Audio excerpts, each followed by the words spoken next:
Broadcasting from the confines of an abandoned radio station in the secluded ghost town of High Strangeness. That's just outside of Area 51. It's time for full disclosure of the topics they told us were off limits.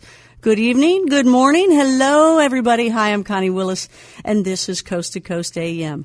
From the 840 WHAS studios of iHeartMedia in Louisville, Kentucky, home of Bib Lettuce, the Triple Crown winner, American Pharaoh, who won the Derby and then came back here and did the Breeders' Cup as well. Congratulations. Ooh, that's ooh. And also, believe it or not, the cheeseburger. Yep, home of the cheeseburger. Kalen Restaurant right here in Louisville invented the cheeseburger back in 1934. Then it was like a year later, somebody else went ahead and patented it out of Denver. So, you know, go figure. A southern way of eating a burger. Throw some cheese on it. Well, again, Connie Willis here on Coast to Coast AM. Tonight, 40 years ago this month, Travis Walton, wonderful guy. His life changed forever. We all know his story, Fire in the Sky. We're going to ask him how he's doing now, 40 years later. And a famous photo enthusiast also talks to the dead via apps, portals, and they talk back to him. Steve Huff, he's going to be joining us, and we're going to get to hear some of those conversations. They're not going to be all muffled up. You're going to freak out. I'm telling you, it's crazy stuff. So we're going to be getting started right after this here, so I want you all to please turn off the lights and join me for another interesting evening of conversation, much-needed education, and the chance that we might get a little closer to the truth of what lurks amongst us and what is beyond. Connie Willis here tonight, and this is Coast to Coast AM. You're listening to Coast to Coast AM. Hi, everybody. I'm Connie Willis, and we're going to get right to this guest because we have 1 hour with the infamous Travis Walton, and I wish we had a whole lot more time. Travis, how are you? Okay. You said infamous. Infamous? Okay. What's the skeptics? I'm infamous. Well, you know what? Well, how do you like to be described by everybody? I'm just ordinary guy with an extraordinary experience. Well, there you go. That's absolutely perfect. You know what? I mean, Travis, people know you from Fire in the Sky. I mean, you are one of you're huge. Your story's huge. But if they've ever met you in person, you're right. Normal, typical guy, wonderful person, wonderful friend. I'm glad to know you.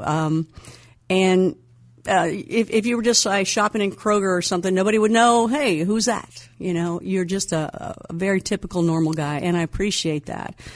And here you were 40 years ago, just minding your own business, having, little arguments with somebody here or there, like, one of your crew, and just doing your work and logging away, and then you're heading home, and bam, your life was changed. And I think, as you explained it, too, you're a little cocky there heading to this light, trying to be a little tough, and you'll never do that again. Nope, I learned from that mistake. But, yeah. So I think you're at a conference now, but you just had your 40th anniversary, basically. Yeah. I think you've just done it a couple times, the Skyfire Summit UFO conference, correct? Yeah. And for the first time, we had the sheriff's deputy, who was the first to meet with the crew when they returned from the woods. It took the sheriff, more than an hour longer to get there. So it was really cool to get his reaction, his impression of the men while their experience was freshest. Yeah, and this was the first time Deputy Ellison had done any interview of any kind. Back then, what were his thoughts, and what are his thoughts now, 40 years later?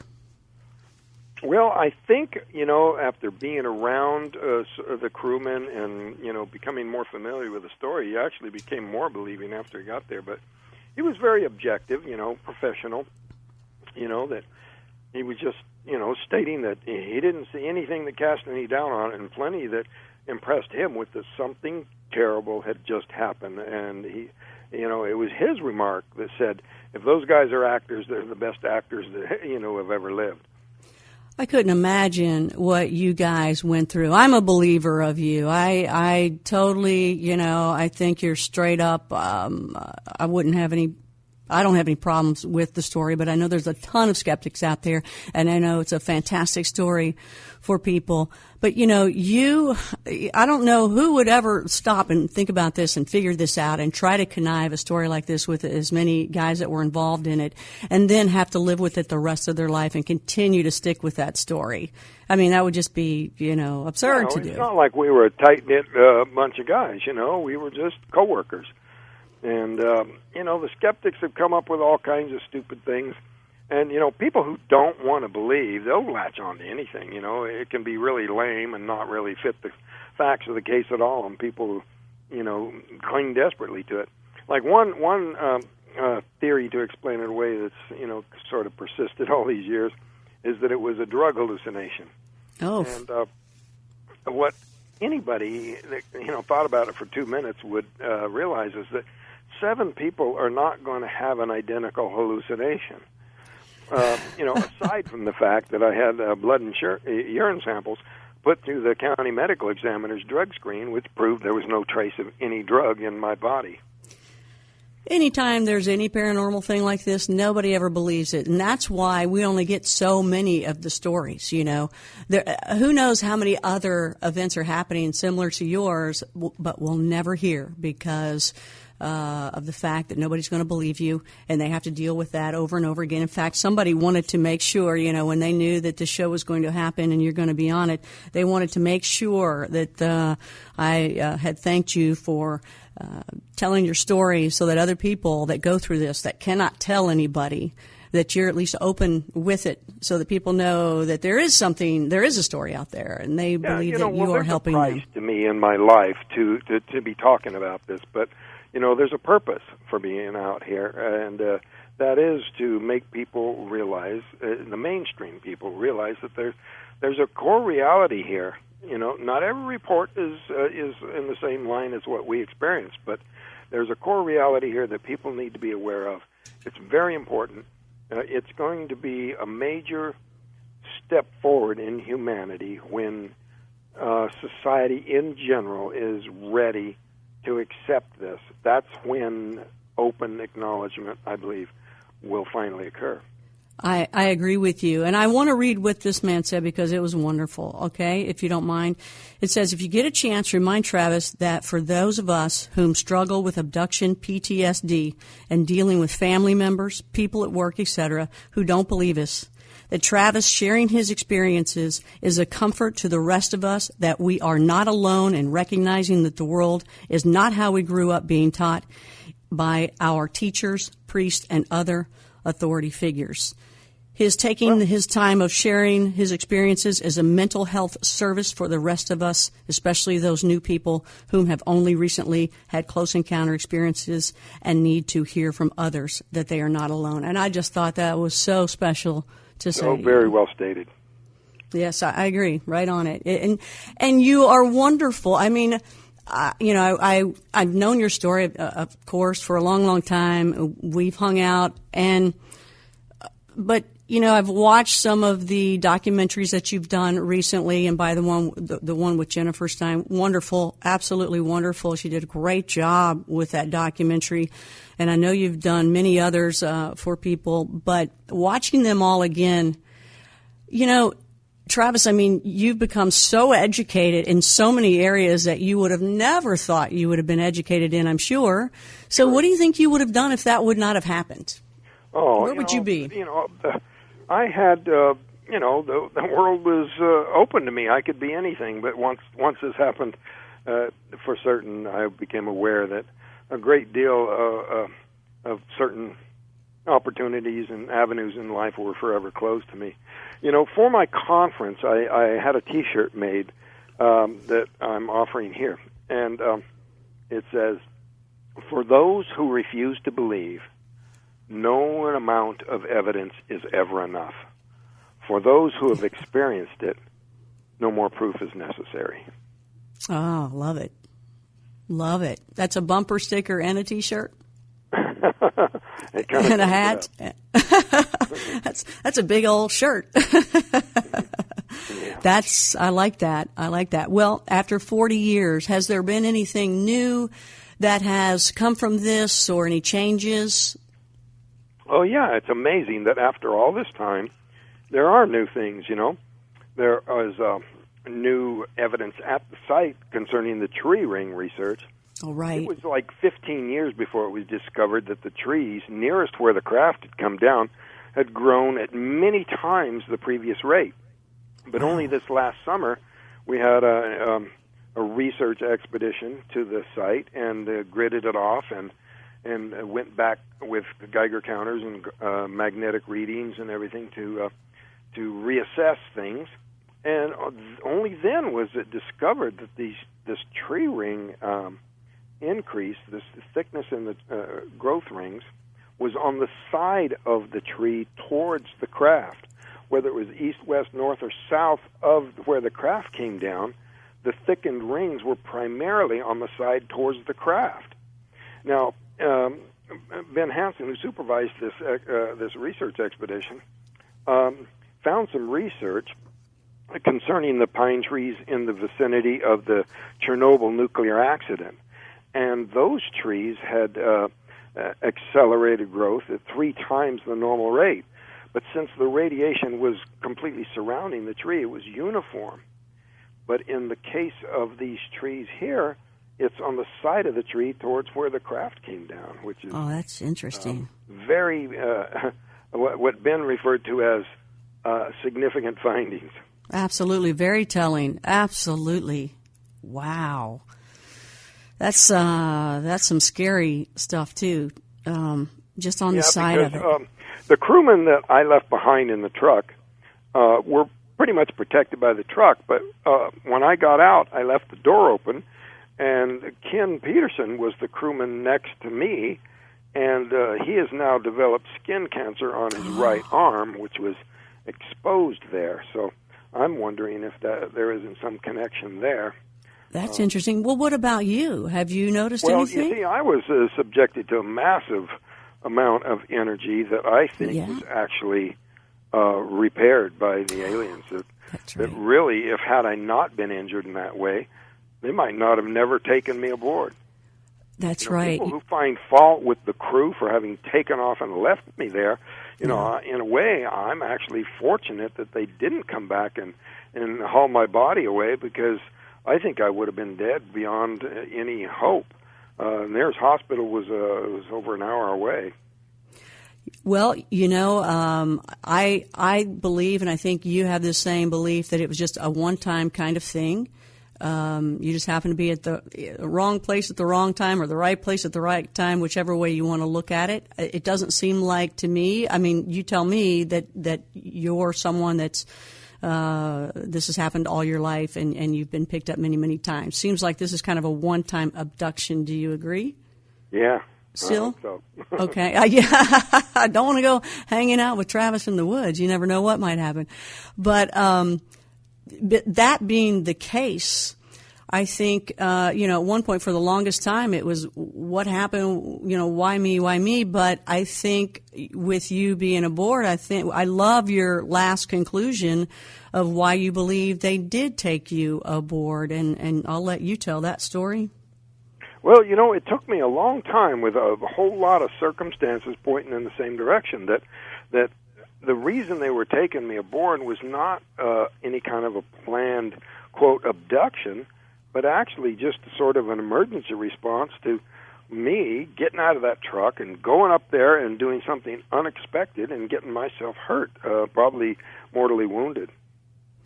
I just think that is a wonderful conclusion. I got to tell you, it makes me feel with my intuition that I think you're right. I think they took you aboard and healed you. Yeah. Well, in the aftermath of it, I was really worried that I would come down with some horrible, thing, at least, cancer from radiation exposure or something. Because, they did have the high Geiger counter readings at the site. But when that didn't manifest itself and my health continued to be good, as a matter of fact, better and better as time went on, wow. It was only after I could go into my employers and get the record and the proof that I was willing to talk about the fact that I never called in sick in these 40 years, you know. Wow. Well, and then you talk about the trees, how they were affected, and then you talk about your buddy with his arm that was, was hit by the radiation because of the window being open. I mean, wow, it kind of matches up again. I think you're right on that. I really do. It was a rescue mission. Yeah. When I came to the first time, I think repairs were just rudimentary at that point, that it was just basic revival. But I felt mortally wounded. I felt like something was deadly wrong inside. But me fighting them off was actually preventing them from, taking care of me. But who wouldn't? I think they needed these human-looking species to come in there and reassure me and get me under control. Yeah. Because I think because of the blast of energy to my head, that it disrupted the neurological circuits in a way that prevented their normal control, which I believe was exerted through the stare. I had a medical doctor come up to me in a recent conference and say, you have to understand that the eyes are actually an extension of the brain. It's the one opening through the skull through a soft tissue that if there's an energy being transmitted, that it could actually go through the eyes, through the front of the skull that way. And when the three of them were staring at me like that, it felt very, very uncomfortable in a very strange kind of way. And so one of the medical tests I had in the aftermath was an EEG. And this is a world-famous brain trauma center, Barrows Neurological Institute. And the technician was not informed of who I was or what was the nature of the injury he was looking for when he discovered this anomalous pattern. And so that's one of the new things that's on the horizon, is to do follow-up research on this anomalous brainwave pattern. One is to have a modern neuroscientist analyze that in comparison to someone who might have been hit by lightning or electrocuted or something. And then also to repeat the EEG and see if that pattern is still there. Mm. Wow, I'm just so happy that things are still, we're still learning things from this. When you were just talking about, the guys, the little creatures looking at you, the three of them, and you feeling that stare, and that's when you fought them off, and that's very understandable. In that position, I would hope that I had the courage to do that too. And then when you went off on your own, and then you said another being came in and they looked human, but they had like a helmet on. I just out of curiosity, is it possible that I think you're right? Somebody came that looks human to make you feel more comfortable. That's probably a good thing to think. But do you think it could have been one of those little guys and they put some helmet on that looked like a human head? Because you said it didn't talk to you or anything. A huge difference in size. So.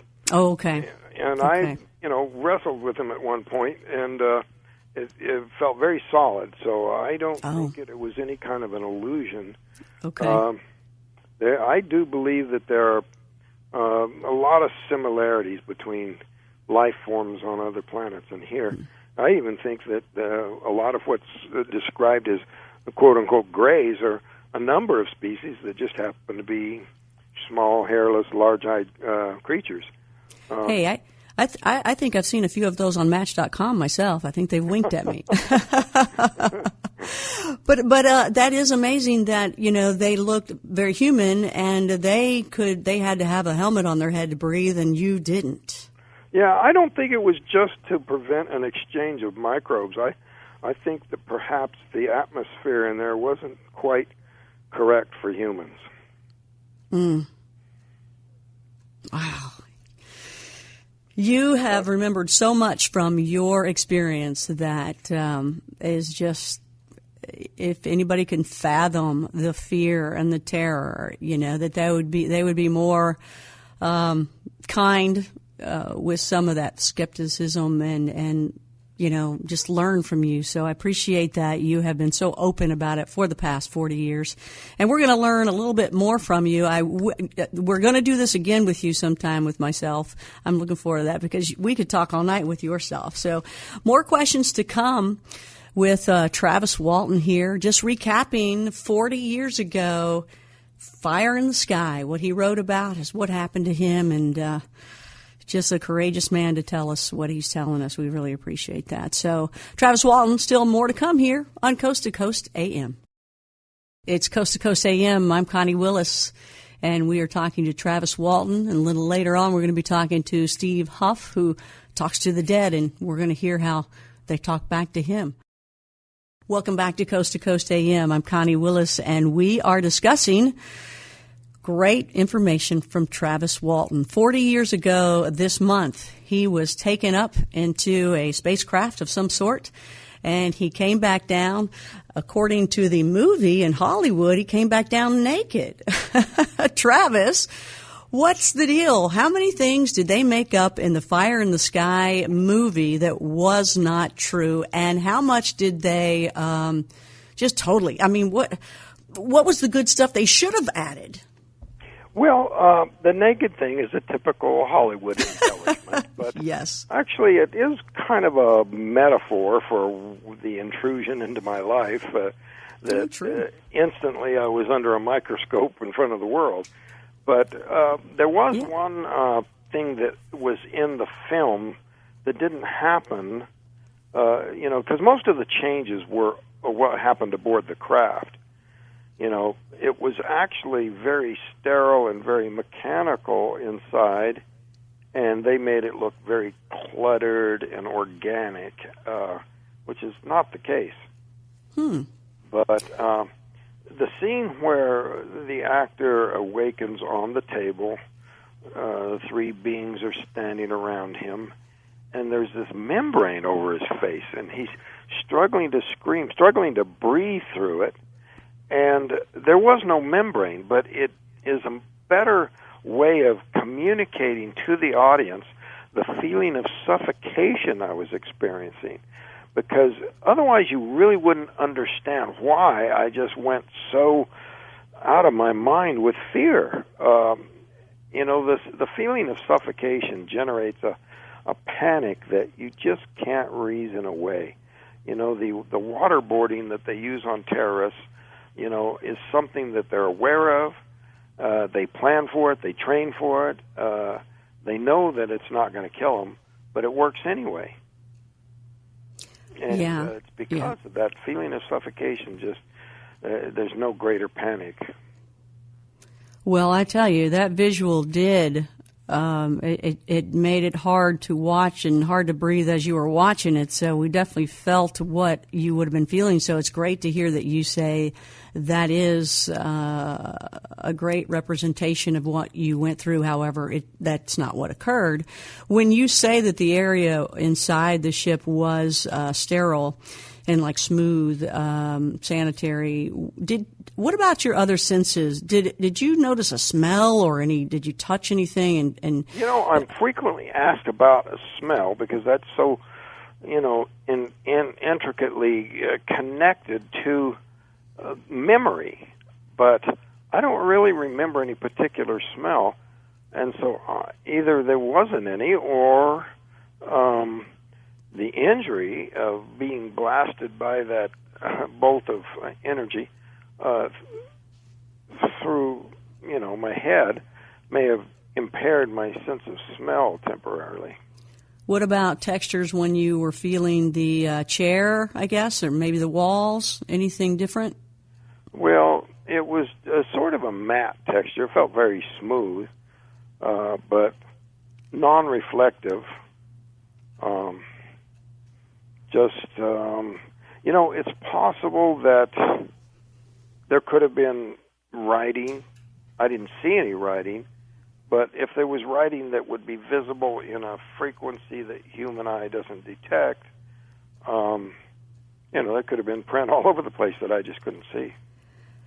Travis, what was that like that when you woke up realizing, you're like running away from these three beings, and then you're kind of going through this ship, and you see what you think is a wall, and then you see this chair, and then you see like the stars kind of change. I mean, what comes to my mind is Star Trek and being in the Enterprise or being in some alien ship. I mean, obviously you were. I mean, you had to come to that image in your own head and realization. I mean, what was that like? I mean, you were really there. Well, it's like it was. I don't know whether it was a planetarium, like just a map projected there, or if it was some method they have of viewing their surroundings. But I just can't imagine that being the basis of navigation, visual contact with these stars. That might just be something that was incidental or coincidental to, close proximity navigation. This is occurring to me as I'm speaking, because it just doesn't seem like, the navigation was based on that. But who knows what kind of technology is involved there. But when you're running from one room to the other, I mean, you got to be going, oh my gosh, I'm in a ship. What is going through your head? Well, the additional panic that came not just from the feeling of suffocation, from seeing something so strange, from the feeling that I was mortally wounded, the claustrophobic effect of being in such cramped quarters, dimly lit like that. There was also the feeling that I couldn't move as quickly and as energetically as I wanted. Something was terribly wrong inside, but I felt weaker than I should be. I can't move as quick, and the feeling that I'm trying to flee and not really able to generate the kind of force that I wanted. Wow. Have you ever had sleep paralysis before? No. No. But I've heard about it, and I don't know if that's similar. I don't know whether it was because I was injured, because I was hypoxic, or maybe the gravity was heavier in there. I don't know. Yeah, some sort of atmospheric conditions there. Maybe more than one of those. Right, or something even different. How do you know there at that point? But okay, all right, let's go off the ship a little bit here. You had a lot of lie detector testing, and I guess somebody failed. One was inconclusive. Did you fail any of them? How many did you guys take, and how significant do you believe the polygraph test is in this circumstance? People criticize polygraph because they're not 100%. But at the time that there were 6 past tests, the president of the American Polygraph Association said that the odds of there being a mistake when you got 6 people passing tests on the same issue were over 1,000,000 to 1. And that was then with 6 tests, but now there's been 16 past tests. I've passed 5 tests from 3 examiners with top-notch credentials, years of law enforcement. The Department of Public Safety polygraph examiner, Cy Gilson, that tested the men and actually everyone involved, was actually a police officer for a number of years before becoming the lie detector expert, and he was an interrogation specialist even before learning polygraph. So, you couldn't have better credentials than that. There was an attempt at a polygraph immediately after that was touted as the ultimate answer, but it wasn't because, it's been criticized by people like Cy Gilson as being totally incompetent, violating all of the modern science of polygraph because, this was a guy who got his training like 40 years before and was just doing all kinds of things, using a method that had been abandoned by modern polygraph for quite a number of years. But you don't get much better than the last 2 that I took, which were, graded by computer and the examiner simultaneously. It was a modern 5-trace machine by an examiner that was doing work for the New Mexico State Prisons, the Albuquerque Police Department, and even the U.S. Marshals Service. When was these last ones done? This was fairly recent, 2 or 3 years ago, I guess. How do you feel that? Do you think that these are a good thing for people to use when they've come across stories like this? I mean, these things do put people in prison, don't they? Yeah, well, it's ironic that if you had 6 people without lie detector tests say that they had witnessed a murder, most people would just consider that an open and shut case. But suddenly, when it involves a UFO, 6 witnesses' testimony is not enough, even with polygraph tests on top of that. What's the one thing that you think that got you through this ordeal to bring you where you are today? What is it that kept you hanging in there and not just throwing your hands up and saying, just leave me alone, I wish this never happened to me, I don't care what you think, get out of my life? Well, I was tempted by that, but, I had the strength of 6 witnesses who saw what I saw, and, of course they're going to stand by what we experience no matter what. And, under considerable pressure, the youngest guy on the crew was offered a $10,000 bribe to discredit the incident by the foremost debunker of the case. He offered money. Wow. Yeah, that's a lot of money. Mm-hmm. And certainly not the kind of money that debunker made at his job. And there's no doubt that this is documented by the fact that a deputy sheriff carried the message. Wow. Well, didn't somebody owe you $1,000? Didn't somebody do another thing with $1,000? Well, it was the same guy that wagered $1,000 that he had 6 unassailable points, and I, picked each one of them apart. But one of them was that I had said that I had been bleeding heavily when I was returned. No. And he made a big deal. There was no blood on his clothing. This is just false. Well, you go back and you listen to the tape, and it's quite clear that I said I was breathing. Breathing, right. And so he never paid off on that. However, he had some wagers with UFO lecturer and nuclear physicist Stan Friedman, where he did have to pay off on the wager that he had lost. Stan went after him to get the money. You got to get Stan to go get the money. Give him 10%. Yeah. That's how you work that one out. After the debunker died, the Freedom of Information Act revealed that he had been under investigation by the FBI, and that they had basically withheld prosecution and turned his case over to the Central Intelligence Agency. Oh. There's a memo from J. Edgar Hoover to the director of the CIA, who had a reputation back before 9/11 as not communicating with each other enough, Wow. And here they were turning the case over to the CIA, and I think ultimately probably the source of that $10,000 that was being offered to Steve to say it was all a hoax or something. Wow, it all comes out in the end, doesn't it? Yeah. Truth always comes out. Here's a question. I don't know if you have ever thought about this or not, but 40 years ago when this happened and you guys came across this, all right, and it just so happened that you went out, looked at it, boom, got up there, and they were taking care of you because of that, and I'm with you on that one. Just because you were there as it happened, and then even inside to kind of look around a little bit, why do you think they were there in the first place? Any gut feeling of why they might have been there?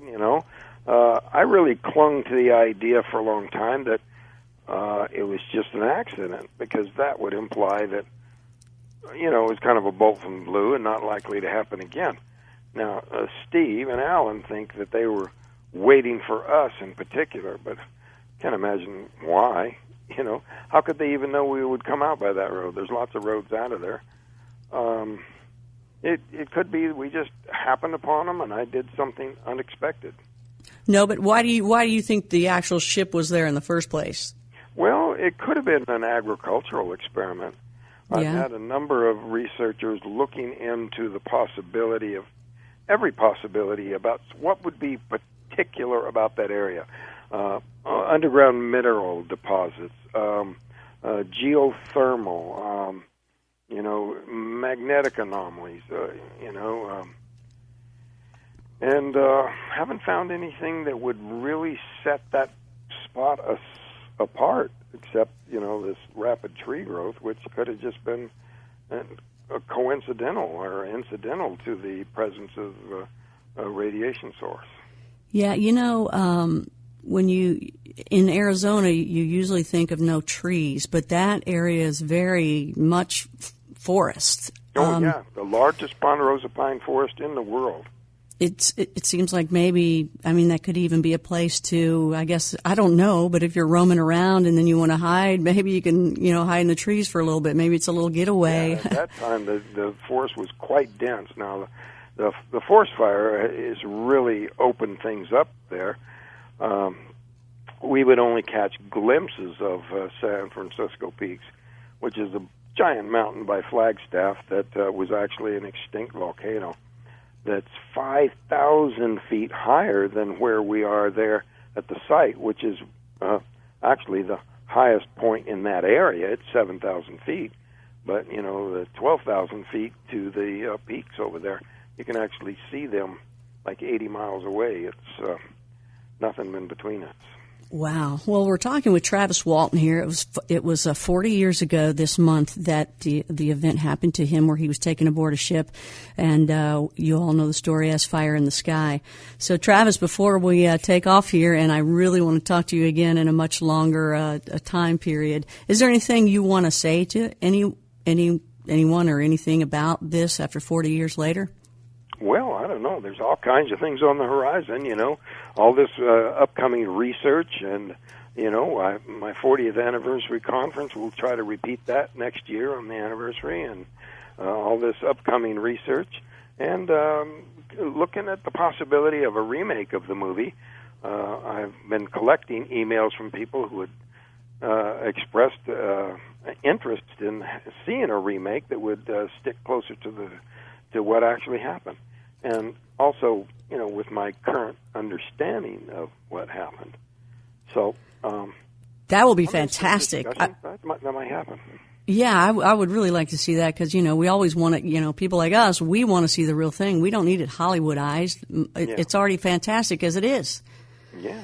Yeah. And by the way, again, Jen Stein's Travis, that was wonderful. I really enjoyed that, because you really got into the other crew as well and talked with them. And, you did tell how you feel about what happened now, looking back at it. So I just want to thank you so much, Travis. Thanks for taking time out of the conference you're in right now and saying hello to us and just catching us back up to date after 40 years. Great interview, Connie. It's always good to talk with you. So more to come here on Coast to Coast AM. In fact, we're going to have conversations from the other side. Steve Huff is next here on Coast to Coast AM. Broadcasting live from more than 600 affiliates in North America, including Puerto Rico, Guam, and Canada, you're listening to Coast AM. And out of the iHeart Studios in Louisville, Kentucky, from 840 WHAS, I'm Connie Willis. What's to come? Steve Huff, Huff Paranormal, talking to the dead, and the dead talk back to him. Conversations? Yup. Computer apps and portals is what he uses. Bluetooth. And he records all this. And he does this daily. Really? Really. That's next on Coast to Coast AM. Connie Willis here on Coast to Coast AM. Our guest tonight is Steve Huff of Huff Paranormal. He is I think he likes to call himself a photo enthusiast. He's very, very well known for picture taking and reviewing camera equipment. He takes pictures in the paranormal world called, I think, spirit photography, as well as talks to the dead. He is a wonderful guy that I got to meet myself and hang out with for a while, having no idea he was this great photographer. And, of course, being in TV and radio all my life, too, it's, can you take a nice picture for me so I can send something? Not knowing I'm talking to a professional. I picked the right guy out of the crowd to ask the question to. And we joke a lot. He's a wonderful person. How are you, Steve? Hey, Connie. I'm great. A little tired. It's past my bedtime, but I took a nap. So. Oh, come on. You chase these things at night. You go ghost hunting and stuff all the time. Well, actually, you do this just any hour of the day, don't you, when you do your talking? Yeah, some of my best sessions are actually in the morning when I first wake up, so it doesn't really have to be, nighttime, but, it seems to work at any time of the day, really, with the mornings being the best, and sometimes, like, really late at night, like 2, 3 in the morning. Well, tell everybody what your day job is, other than this. What I do, for a living is I run a website, a blog called SteveHuffPhoto.com, where I review cameras, lenses, for camera manufacturers, and I've been doing that for about 8 years. And there's also all kinds of things photographic on there. People send in their reports and their reviews. So it's not just me reviewing anymore. It's like readers all over the world who write in reviews and send them in. So it's kind of just a big photography community, if you will. So that's what I do for my day job. And then the paranormal stuff is all what I do on the side because I'm just fascinated by it. I've been fascinated by it since I was a child, but it's only been in the last five years or so that I really have gotten deep into it. So I'm having a lot of fun with it as well. And what you're talking about is you take pictures and you try to take pictures of spirits. You also talk to the dead. Are those the two main things? Yeah, that's basically what I do. My main thing is spirit communication, where, it's always been us as humans, we have this desire to want to know what happens when we die. Everybody is curious about what really happens when we die. And the thing is, no one knows. No one's really probably going to ever know the real story or the real details. But what some of us have been finding out in recent years, researchers, and this research has been going on for many years, many years. But in the last few years, it's been getting really, really interesting. And not many people realize what's going on with it. Like today, we can sit here and fire up any number of apps or software or physical boxes, or even just record and get voices, get words, get phrases, get sentences. And on rare occasions, you can almost have a conversation. And it sounds crazy, but, I record every session I do, and I've been throwing them on YouTube for 5 years or so, and some of them are pretty incredible. So, like you said, we got a chance to work together, and you experienced some of it. But it's a really, really amazing thing to be able to turn a box on or turn an app on and ask a question and get a reply to that question, and not in some fuzzy, garbled way, because a lot of the tools that were brought out a few years ago or even 10 years ago, spirit boxes, ghost boxes, and they went on the principle of scanning AM or FM radio or some shortwave radio without muting. And the theory was you scan it really fast, and if you ask a question and listen really closely, you would be able to hear a quick answer. Now, that was kind of the old technology. So what we're talking about today is there's physical boxes being made that have the capability of giving you a full sentence reply in the same voice over multiple scans, and you don't even really hear the scans anymore. Then you have software that scans internet radio, so you don't have the static of the AM and FM, which makes the replies, much clearer. And then we can talk about this later as well. We have the devices like the Portal, which is basically something I came up with and whipped together, which consists of a little mini guitar amp and a couple of guitar effect pedals that somehow, some way, enhance spirit communication. And I'm not exactly sure of how it works or why it works, but it definitely does something when you plug either an app or a spirit box into it.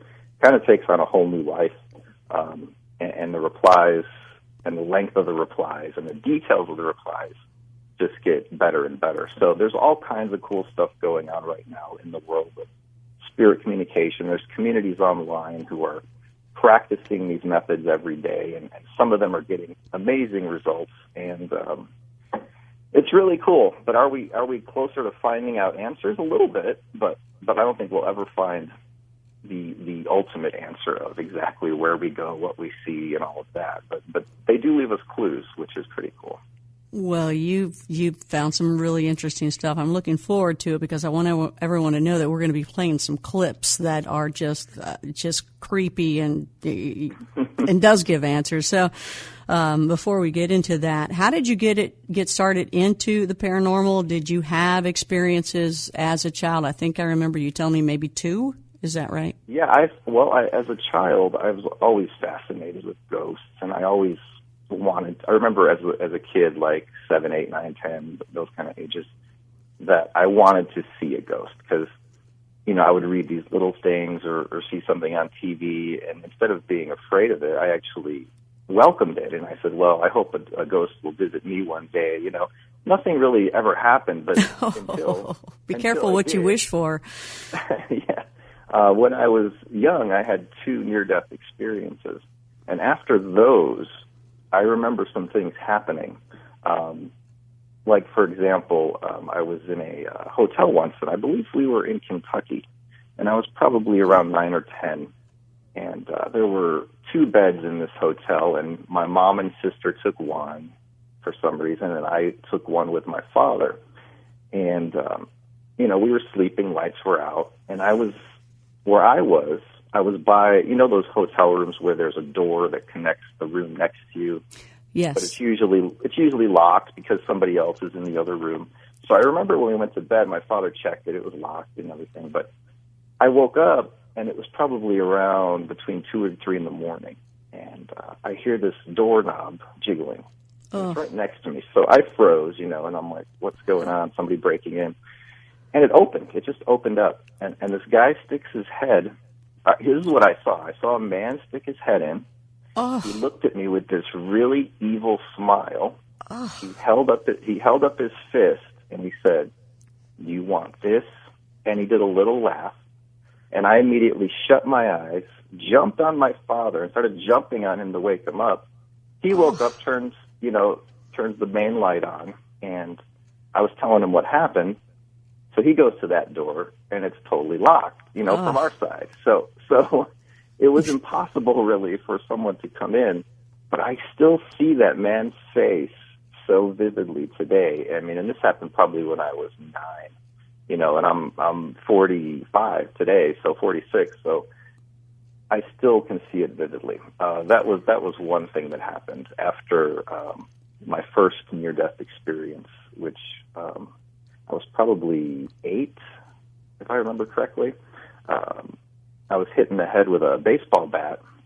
My head busted open. My skull was sticking out. I was on my way to the hospital. My dad was driving. My mom was holding me. And all I remember seeing was I just felt this peace and warmth. And she was crying. And I was telling her, don't cry. Everything's going to be fine no matter what happens. And I kept trying to go to sleep. And she's trying to stop me from sleeping. But I remember all of a sudden I saw this, brightness. I was covered in it, this light, a bright white light. And I just remember sitting there all calm and peaceful and smiling, not worried. Of course I'm probably in shock, but it was an interesting experience. So it was after that, not too long after that I had the experience in the hotel. So that was one of the experiences. I've had other experiences when my father passed away in the year 2000. The day he died, I'm sleeping, and it's probably around between 2 and 3 in the morning again. And I'm awoken from a sound coming from my bathroom in the hallway, and I walk out there, and the hot water is just blasting full force. It came on by itself, which never happened ever since or before that to me. So I turn it off, and then I hear voices down the hallway, and I'm like, what the heck's going on? So I actually go into the kitchen and grab a butcher knife, And by that time, my then wife, my ex-wife, and my little son, who was tiny at the time, you know, they're all behind me, and we're thinking there's an intruder in the house. And then we hear banging in the basement. And then we ended up leaving because we were all freaked out, and we went to my sister's house. And then when we went back home, there was a message on our answering machine. And I played it, and it was some weird, like, flute music, which I couldn't explain.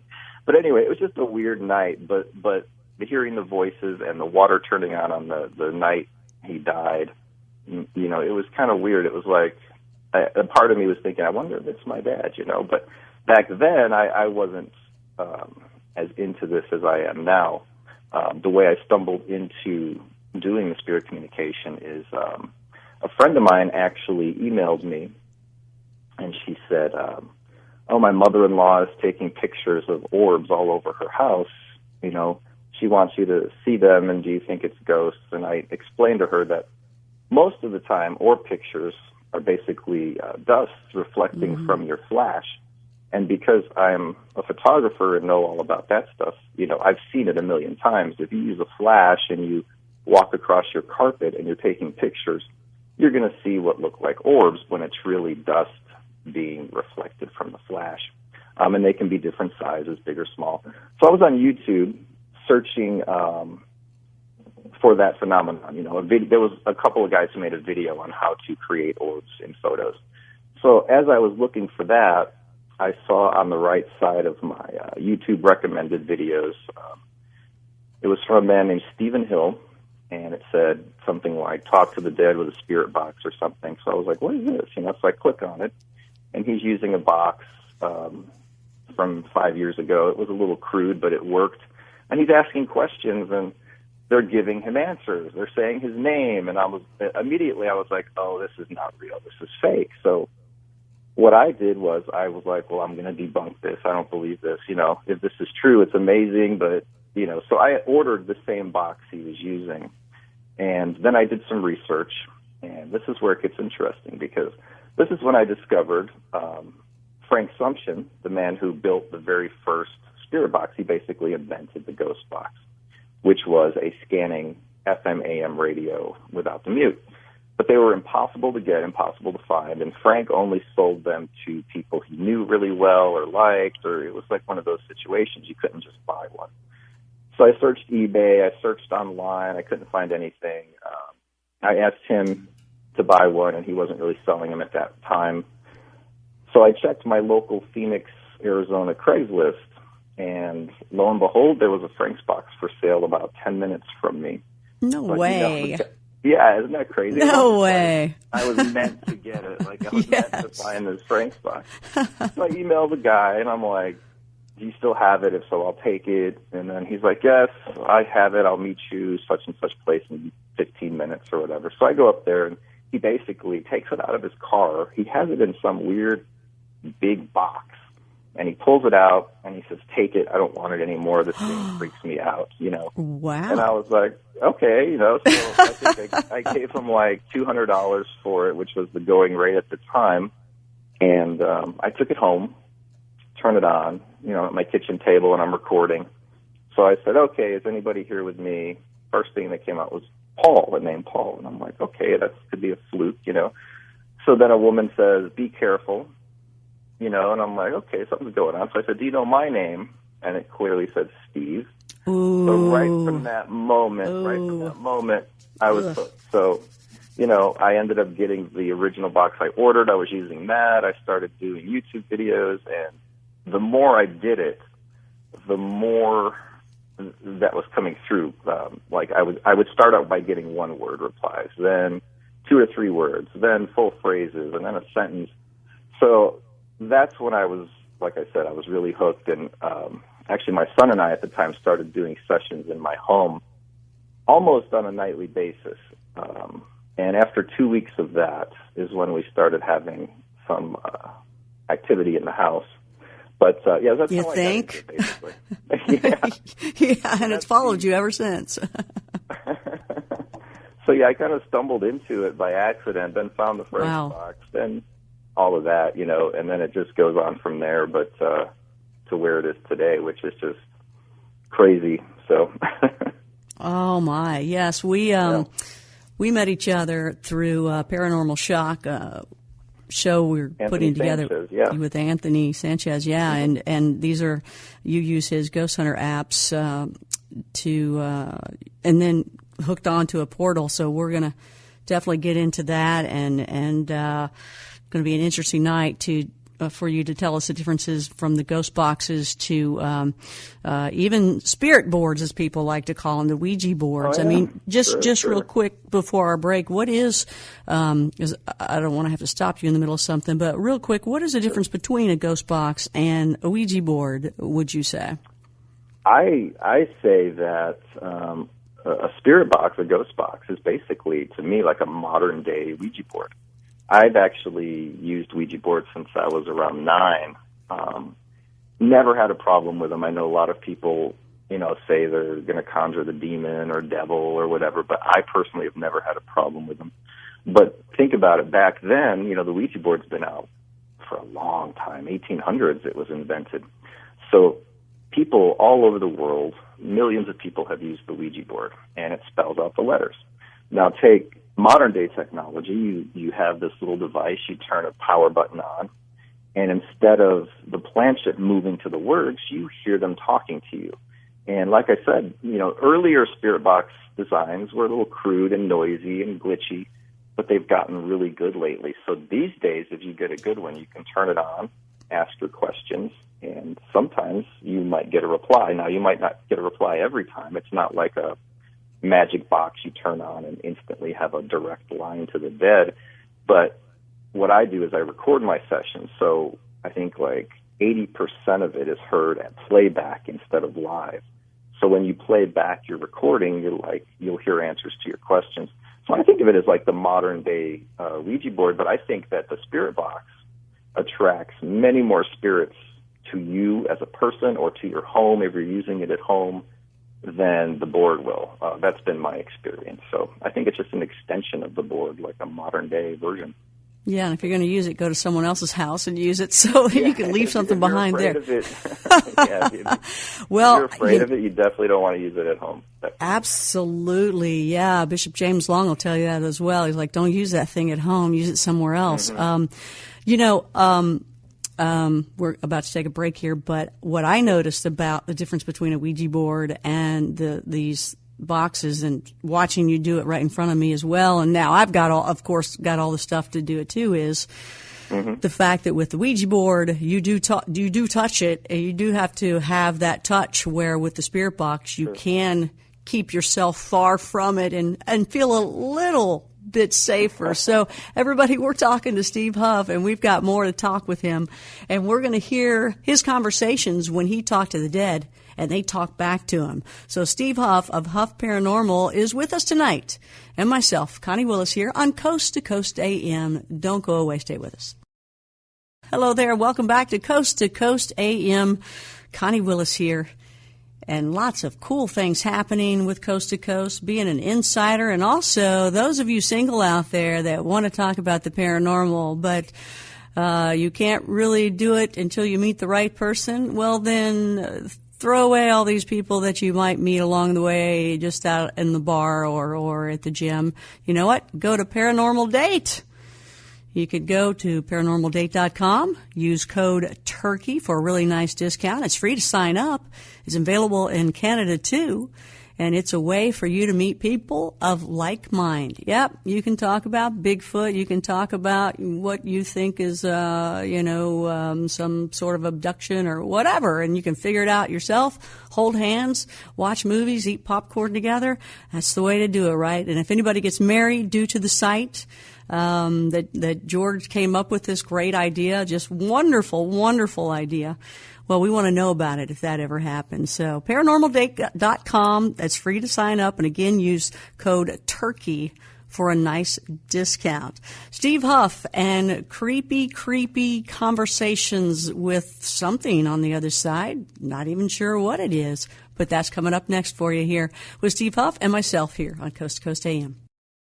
It's Coast to Coast AM with George Norrie. I'm one of the guest hosts on the weekend. Very happy to be here, Connie Willis. And we are talking with Steve Huff of Huff Paranormal tonight, a photo enthusiast and a man that likes to talk to something. He's not even quite sure if it is the dead or not. Right, Steve? You have any clue?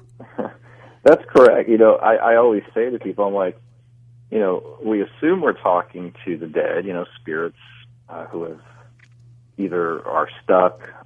What I feel, actually, the bulk of my communication seems to be from lost soul spirits who are stuck. They say they're spirits. They say they're stuck. They're always asking for help. But since we cannot see them, you know, I cannot say, yes, I'm 100% talking to the dead because we really don't know. All I can say is something with intelligence is talking back. You know, that's what we can say for a fact. They say they're ghosts. Are they? I think they are. I think many of them are stuck and lost, and a lot of them ask for help to cross over.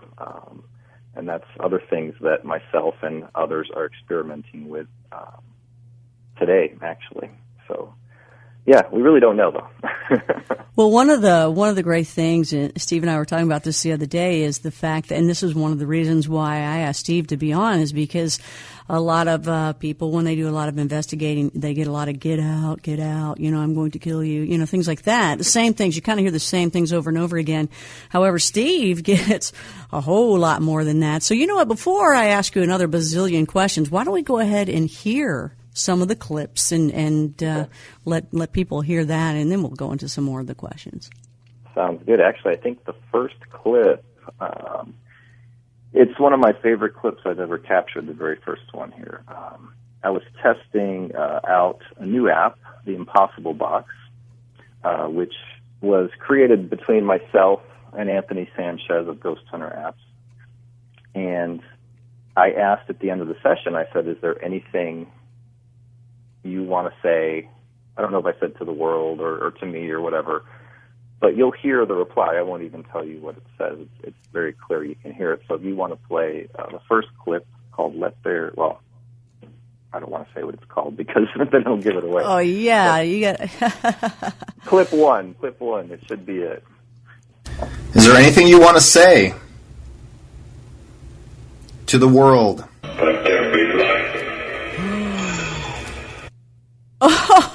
Oh, that was clear as day. Exactly. When I said, is there anything you want to say to the world, it's let there be light, and then there's a wow in a whisper, like a wow. And that was absolutely mind-blowing to me when it happened. And I'm pretty, you know, jaded. I don't react like you see on TV. I'm pretty calm when a reply comes in. And that wasn't your wow? What's that? That wasn't your wow? No, that did wow me. Yeah, it did wow me when I heard that. Oh, I thought, okay, I heard a wow in there too. So that was you saying wow. No, that wasn't me saying wow. No. That's a whisper saying wow of another spirit or whoever. So one of them says, let there be light, and then another one, actually play it again, and then you'll notice. Yeah, I'd love to hear that. Can you? We have Nathan Staten helping us tonight on the board there in L.A., and he's helping us with these. So, Nathan, can you play that one again, please? Here we go. Is there anything you want to say to the world? Let there be light. Oh. Yeah, Oh, that's... and the cool thing with that is I was using the Impossible Box, and that's not constantly scanning. The theory behind the Impossible Box is the spirits can learn to control it, so it can be silent for 2-3 minutes at a time. So right there it was silent. I was asking the question, and then it activated and came up. That was the answer that I received. So that was a pretty amazing clip, in my opinion. Oh, absolutely. And then hearing the wow, you know, because that was my thought was wow, and something on the other side said wow, and you're saying wow, and we're all saying wow right now. Oh, my gosh. Yeah, okay. So that was really cool. And, you know, lately I've been getting a lot of messages of the light. Show us the light. Bring us the light. They're saying they want to help cross over. So, and lately I've teamed up with a team called Hope Paranormal out of Florida, and we just shot a documentary in Key West with the topic of crossing spirits over. Is it possible? Can we get validation that happened? So we've been doing a lot of that work, and since we've been doing that, there's just been a ton of messages asking for help or asking for the light. And a lot of them actually validate that they're seeing it and crossing, and it's pretty amazing. Amazing things happening. But if you want to play the next clip, which is also really cool, I think I was in my backyard, again with the Impossible Box app, and there's something interesting that they said to me. And again, it's pretty clear, so you should be able to make it out. They're basically informing me of something. And this is in your backyard, Arizona? Yep, this is in my backyard at my house, and I was just running it out there to see if I'd pick up anything. Okay. All right, thank you.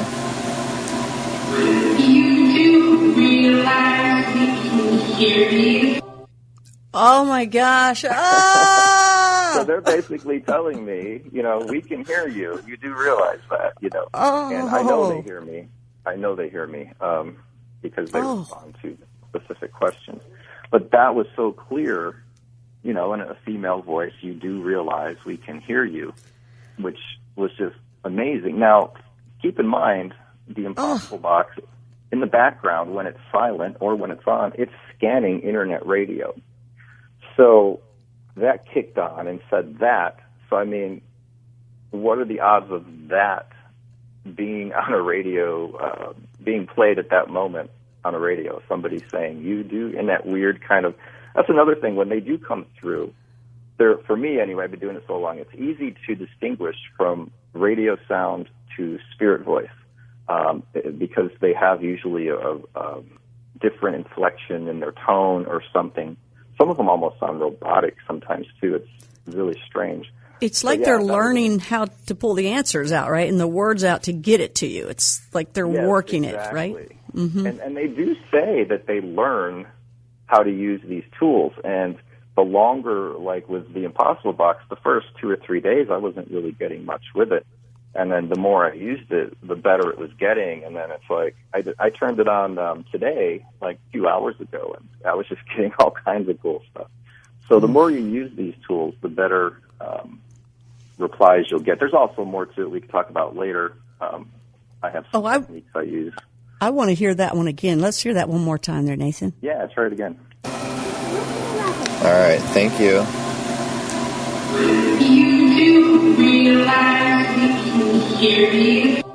Oh, wow. This is so, heebie-jeebies. That's so cool. And that's what's cool about, like I was talking, today's tools, and devices are so much clearer than they were just 5 years ago or 10 years ago. And that was a full sentence. I'm excited to see what's going to be coming in the next 5 to 10 years. It's really cool. Well, I bet you're going to be a part of that. Or? Yeah. Oh, I want to hear some more, but we'll just kind of go in and out, of stuff. So when you, golly, I mean, again, people usually hear "get out" and that's about it, and death or devil. But you get full sentences, and it's very, very creepy. So, wow, just pulling that out of thin air. You're right. It's just what are the chances of that? So yeah, let's go ahead and hear another one before I ask you some more questions. So the next one, this was using the first app I co-created with Anthony called the SCD-1 Spirit Communication Device is what it stands for. And this was during testing phase of that, I believe. So I asked the question. I say, are you a nice spirit? And you'll hear the answer, which sounds like it comes from an older man. Okay. Are you a nice spirit? Always, always, always. I repeated that 3 times in the clip. But he's you always, did? Yeah, okay. I repeated the always because that's how they are shown. So people always want to hear it again. So instead of having to back up, I just repeat it usually. But I said, are you a nice spirit? And you hear a man say always, So like he's saying he's always nice. So, you know what? He almost says it, Steve, as a very, he's got feeling behind it, like, yes, absolutely, yes, always. Exactly. That's play amazing. that one again. Yeah. Can you tell me? Are you a nice spirit? Always, always, always. Oh my gosh, that's sweet. And That's again, sweet. the SCD-1 scans internet radio continuously, and right when I asked the question, that's the answer that came in. So it's an answer, to the question, which is always cool. That's But amazing. some of these clips coming up get even crazier. So. Oh, let's hear one. Let's go. Let's do it. Now let's see. Let's go to number 5. I asked how many are here. Now, what I'm looking for, of course, is a direct answer to my question. So if I say how many are here with me, and it's scanning live internet or real-time internet radio, what are the odds that it would come back with a number? Clip number 5, play that one. Like I've asked before, if there's more than one of you here, can you pick a main spirit to answer my question here and tell me how many of you are here with me right now? What? So I heard 11. I repeated it 3 times again, so it sounds funny when it's played on the radio. But when I ask, what I hear is 11 when I ask how many are here. Which is a direct answer to the question. Nathan, let's hear that again. Like I've asked before, if there's more than one of you here, can you pick a main spirit to answer my question here and tell me how many of you are here with me right now?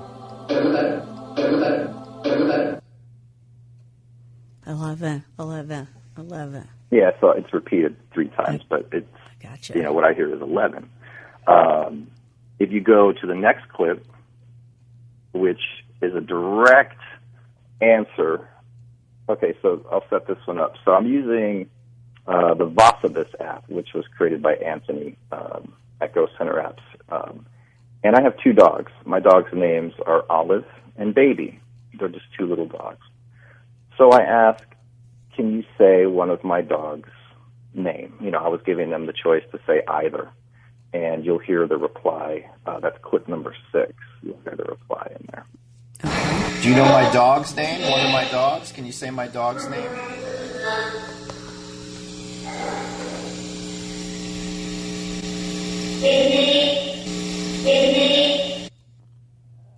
So I hear Baby. Baby. Which is my Chihuahua's name. Baby. Yeah, baby. Did they repeat it or did you repeat it on there twice? No, I repeated it, yeah. Those are basically audio captures from my videos, and in the videos they're repeated so the viewers can hear it over, Right. And you do great videos to watch. It's really if you go to his Facebook or I guess YouTube, and you'll see them. They are very enjoyable to watch because, he writes out the words as you're even watching him do it. Nathan, can you play that one again to hear Baby? Do you know my dog's name? One of my dogs? Can you say my dog's name?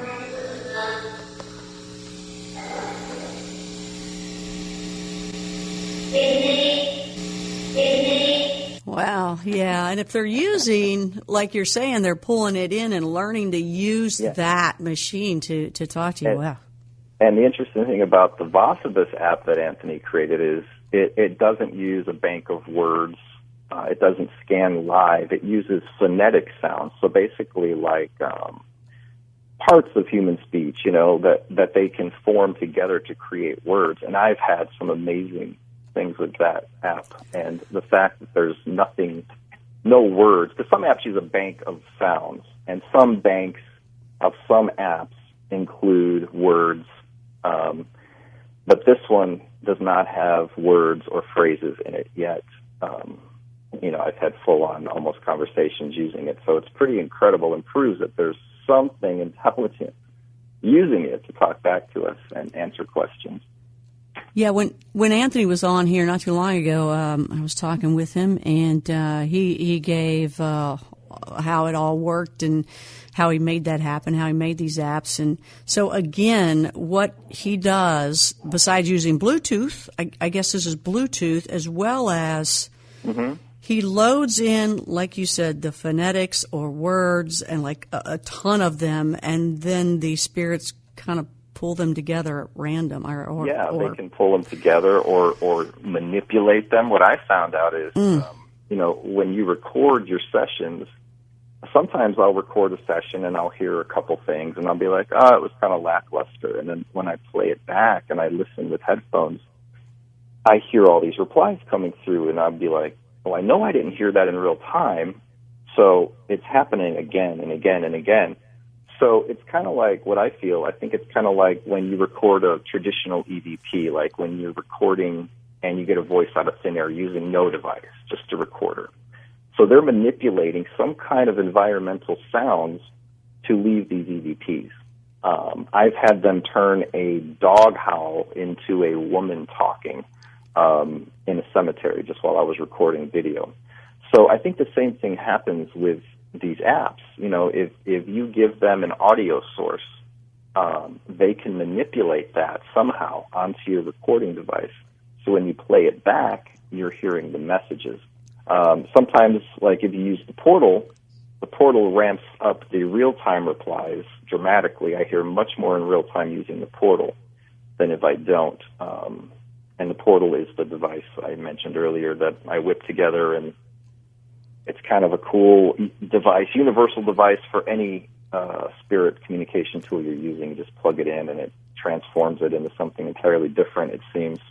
It's pretty cool, too. You have some cool-looking portals. If when people see your videos, you got cool-looking portals, and then you've got Anthony's apps, and it's really it's really pretty neat. Especially you turn out the light and you see all these things, doing what they're doing and how they look. But the portal really has made a difference with that for sure. I mean, gosh, wow. And going back to Anthony, like you were talking about how he makes his apps, he actually puts, there's technology in his apps. There's science behind it. He's a really smart guy. He knows his stuff when it comes to creating these apps. And that's why when I used his first couple of apps years ago, I approached him and I said, I have a couple of ideas, can you make this for me? And I laid out exactly my ideas for the SCD-1 and Impossible Box. Impossible Box came later, but he's like, yeah, I can do that. And, he took my ideas, made it a reality, and here we are. So as far as the SCD-1, there's thousands of people around the world using it all the time. And we're going to talk more about that when we come back. And yeah, Anthony, you tell him, hey, I want something. He can do it for you. He's the guy you've heard on Coast to Coast many times with UFO Highway, and talking apps here with me before too. So hey, stick around. More with Steve Huff and some creepy voices still to come here on Coast to Coast AM. Thank you for joining us tonight or this morning, wherever you are right now. You're listening to Coast AM. My name is Connie Willis. If you have a photograph or an image of interest to anybody else here at Coast to Coast, any of the listeners as well, please visit our photo submission section. You can learn how to send us your material. We have a lot of people with video evidence as well. We're very much interested in this, and so are your fellow Coast listeners, as well as music submissions. I've got people that have written in before to me, and they have Bigfoot songs. I think that's incredible. Professional, real artists, this is really cool stuff. So if you ever have any of these, and you don't need to come to me to say, hey, how do I do this? I've had a lot of you guys do that. That's cool. I love it because I get to see it first. However, all you have to do is go to coasttocoastam.com, and we are ready to take your submissions and share them with everybody else. That's all you have to do. Hey, we make it safe for you to tell your story, right? And that's why Steve Huff is with us and sharing all this creepy stuff that he's getting through the apps that he uses and the portals, and we just got more to come. So stay with us here at Coast to Coast AM. It's Coast to Coast AM. I'm Connie Willis, and we are talking with Steve Huff of Huff Paranormal, and he is talking to somebody using ghost hunter apps, portals, spirit boxes. And you know what? Before we listen to more things, Steve, thank you for being on the show. Why don't you tell us a little bit about your spirit photography and how you capture the look of them? Oh, yeah. Now, that's another method. We have the audio, which is cool, but a lot of people, they always want to see a visual. And, unfortunately, spirits, ghosts, they just don't show up, so you can see them physically.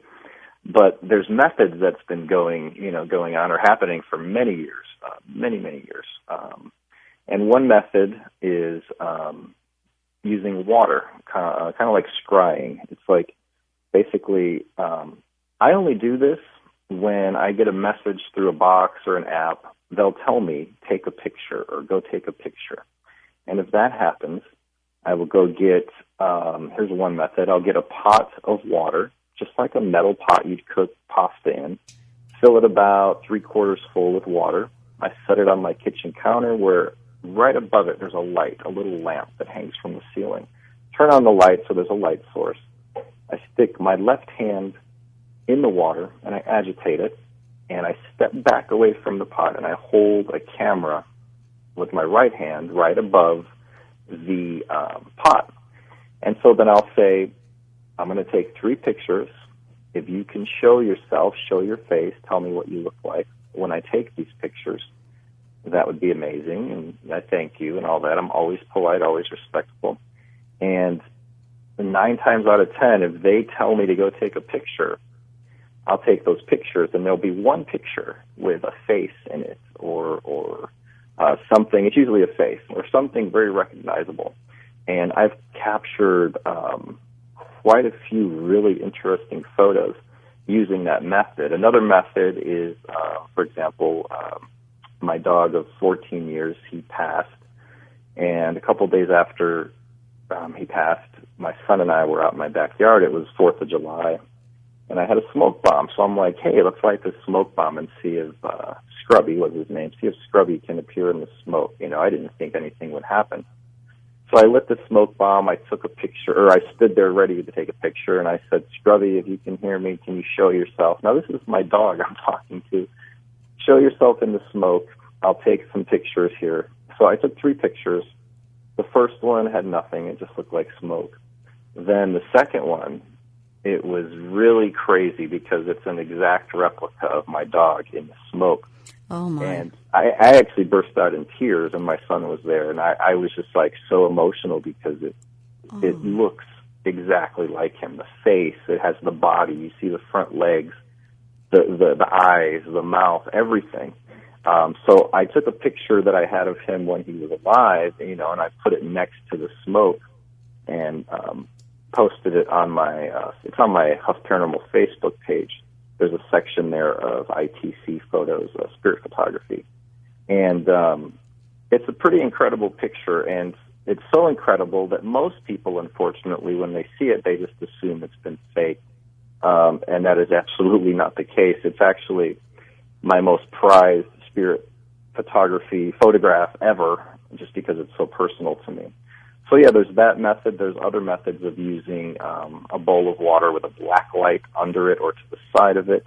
When I was filming the documentary called Finding the Light with Hope Paranormal, we did some water sessions and caught some interesting things in an old abandoned, or they're rebuilding it, but it was an old abandoned theater that used to be a church where many people died in. It was some tragedy. But we caught a face after we asked for them to show themselves. So, yeah, it's a really cool phenomenon. A lot of people are getting into it. I created a group on Facebook with another guy, Keith Weldon, called the ITC Collective. And on every Wednesday at the ITC Collective, people are posting their spirit photographs. So a lot of times there's some really cool ones in there. Some of them are just amazing with facial features and everything. It's pretty incredible. What's the most effective way? The water way or the smoke way, or? I think I've had best luck with the water. That's my go-to. There's another spirit that has been coming up in my sessions for probably 3 years now by the name of Billy. And how Billy started, because everybody always asks me, who's Billy? I always hear Billy. So it's probably been 2.5, 3 years ago. I was doing a session, and the responses were help, and then one of them was help Billy. And I said, well, what does Billy need help with? And basically it was crossing over, and then it said, take a picture. So I rush out in the kitchen, I grab a bowl, fill it with water, had a black light in my office, which is where I do my sessions, and, I said, okay, Billy, if you're here, can you show yourself? And I snapped, and the picture, you clearly see a little boy's face. I mean, you could tell he's a child, and it almost looks like angel wings on him. Wow. And I was just like, I got the chills as soon as I saw that. So I asked, is this Billy in the photograph? And they verified it was. And ever since, Billy is coming up. Even today, they talked about Billy in the session I did a few hours ago. He supposedly sticks around me or is attached to me. And just today, because I keep asking who he is, is it negative? Is it evil or is it good? And today, it said Billy is an angel. So, are they telling the truth? I don't know, but it was kind of comforting for them to say Billy's an angel after 3 years of me wondering exactly, who Billy is. Well, and you have a picture of Billy with an angel with wings, you said, right? Yeah, and you can see that on my Facebook or website, huffparanormal.com. There's a section with all the photos as well. But it's pretty interesting. I mean, you see the hair, the head, the eyes, the nose, the mouth, and he looks sad in the picture. It's pretty crazy. But, yeah, that was using the water technique as well. So I'd say that is how I get my best photos. But it's not something I do all the time. It's only when I feel pushed to do it. So. Well, I know you are into getting the audio clips constantly and daily, so why don't we hear a couple more? All right, let's see. The next one, which is number 7, this is very interesting. It's when the SCD1 app first came out, I took it. I took my tablet with a wireless Bluetooth speaker, and it was late at night, and I'm like, I'm going to go drive to the cemetery. Sometimes I'll drive to the cemetery by myself, around 11 or 12 at night, and I'll get out and I'll try to do a session. And for this one, I was just driving through the cemetery, and I had it running. And you could play this one twice, but I'll set it up because as I'm driving, I could have swore I heard a male voice with a British accent say, get out and talk to us, and then do a session. I'm excited. So then when I got home, I instantly played that back, and you can play that clip number 7 and let everybody see what they hear.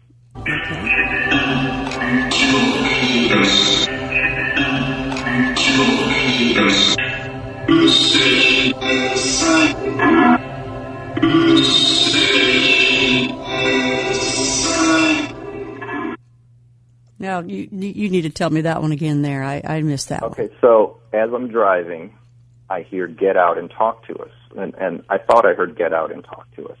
Okay. So I was like, well, that would be pretty incredible because here I am driving in my car. I'm not out of the car. And then I heard do a session. I'm excited. Now, there's no radio channel that will be telling me to do a session and them being excited as I'm driving through the cemetery. It's almost like they were anticipating me pulling over, getting out, and doing the session. But you can play it again. It's they're repeated twice again because it came from the video clip. And the last one, do a session, I'm excited, is played once, and then the second time it's slowed down, so it sounds a little, I just did that for more clarity. But yeah, you can go ahead and play that one. Okay.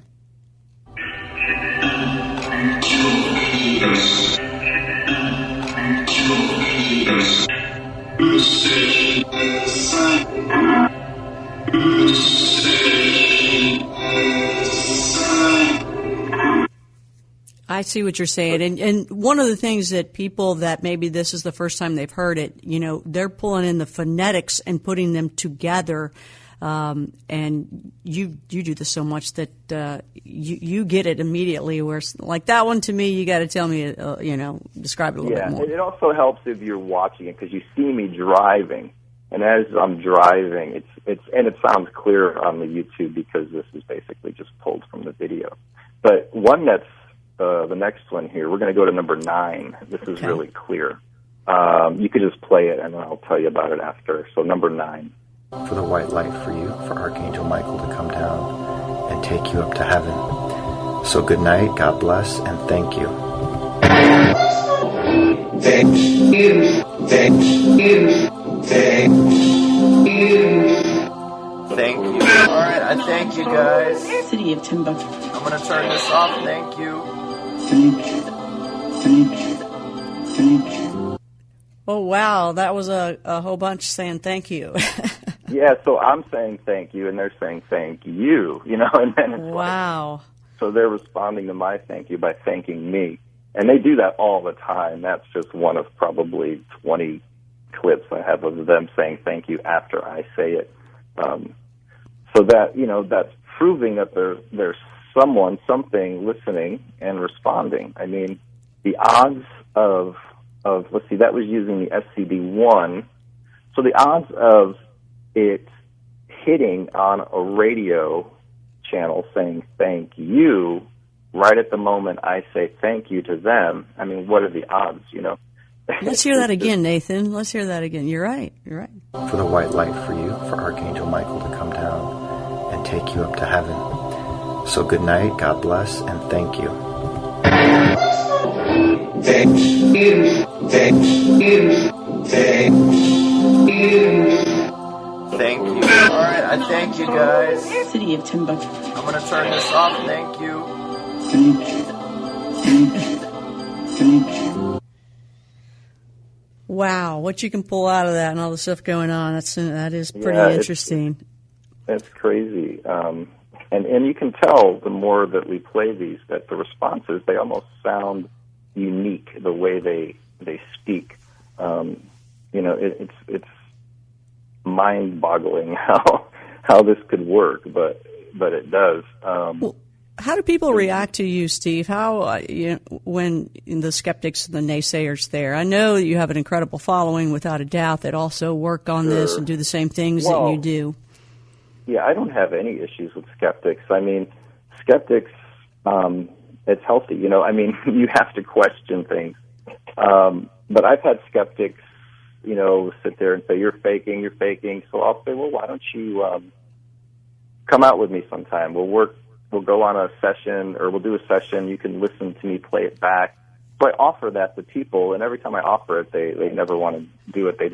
Then they stop emailing me for some reason. But I also, because some people, you know, will say, oh, you're a faker. So I even offered a $25,000 challenge. Ooh. Come with me on an investigation. You stick to me like glue as I record. Then we take the SD card out of my camera, plug it into the computer. We put on headphones, listen to it together, and you can hear. And basically the challenge is if we do a video and I fake anything, I give you $25,000 cash. But the problem is it's impossible to win it because I don't fake. So I tell people, if you want to do this challenge, you know, it's on your dime to fly to me. It's on your dime to get a hotel, and you know, but you can come with me, do it, and you can witness it for yourself. Which is why, you know, sometimes I'll work with other people, other teams, and you were there with me when I worked with David Weatherly, David Spinks, and you know, we had that thing happen where we feel I was attacked because we were running the GeoBox. You remember the GeoBox? Yeah, you were attacked.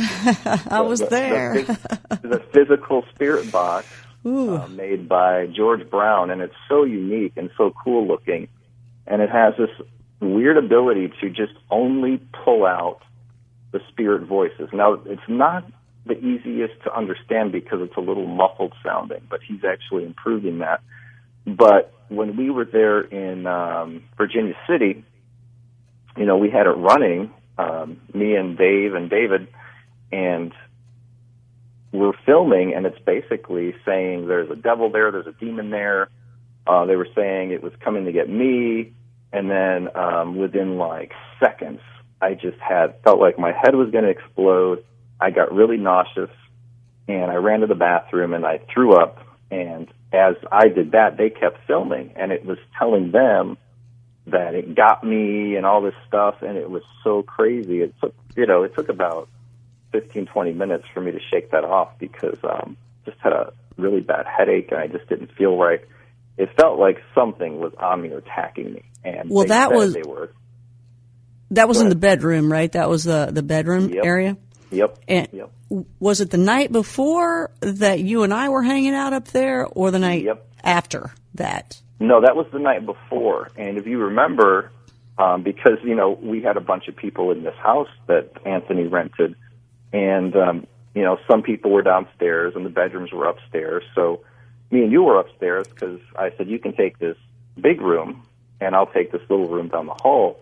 And we were in the big room just talking. And if you remember, both of us, we didn't feel, there was something going on in there. Like, I felt uneasy. I was getting a headache. Yeah. You were feeling uneasy, if I remember correctly. Yeah. So that was the same exact room that happened in.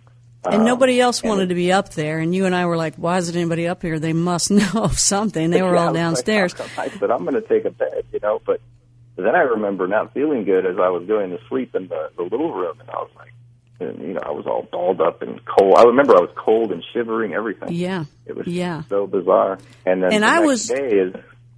Well, I was left in that big red bedroom. I was left in the big bedroom where that's the scariest room of all. And I'm like, what am I doing here by myself? I remember trying to fall asleep and you're like running by, like, I just heard something. It was scary. It was real. And that's where, I remember you weren't feeling well that night. And by the way, people, when you know that somebody's got something on them, and I know anybody that's listening out there right now that's into this and into you and all that, you can see it in their eyes. And I had just met Steve like a day or two before, and Steve had it in his eyes. I looked, I was like, oh my gosh, what's that in your eyes? It's there. And it was scary. It was very, very scary. And that box also said my name, I remember directly one or two times. And when that happens, that's really, really, you want to leave the room. And I think I did. Yeah, so that was an interesting thing, and that clip, that eventually that whole scene and others are going to be in Anthony's Shock TV, but the clip of that attack is actually on my YouTube. Just search Huff Paranormal on YouTube if anybody wants to see it, and I think it's called Demon Attack or something, because the box was saying it was a demon and attacking me, so. It was a crazy experience. So, that leads me into saying to people, because I get asked all the time, like, is it safe to do this? Is it safe to do it around children? Let's find out if it's safe when we come back. We got to go. Hang in there. We'll come back and see if it is safe. Talking with Steve Huff of Huff Paranormal and some of the crazy experiences he's had. And if you hang out with him, you will experience them too. It continues here on Coast to Coast AM. Stay with us. Along with Joan Jett there with the best scream ever in the world. That's, ow!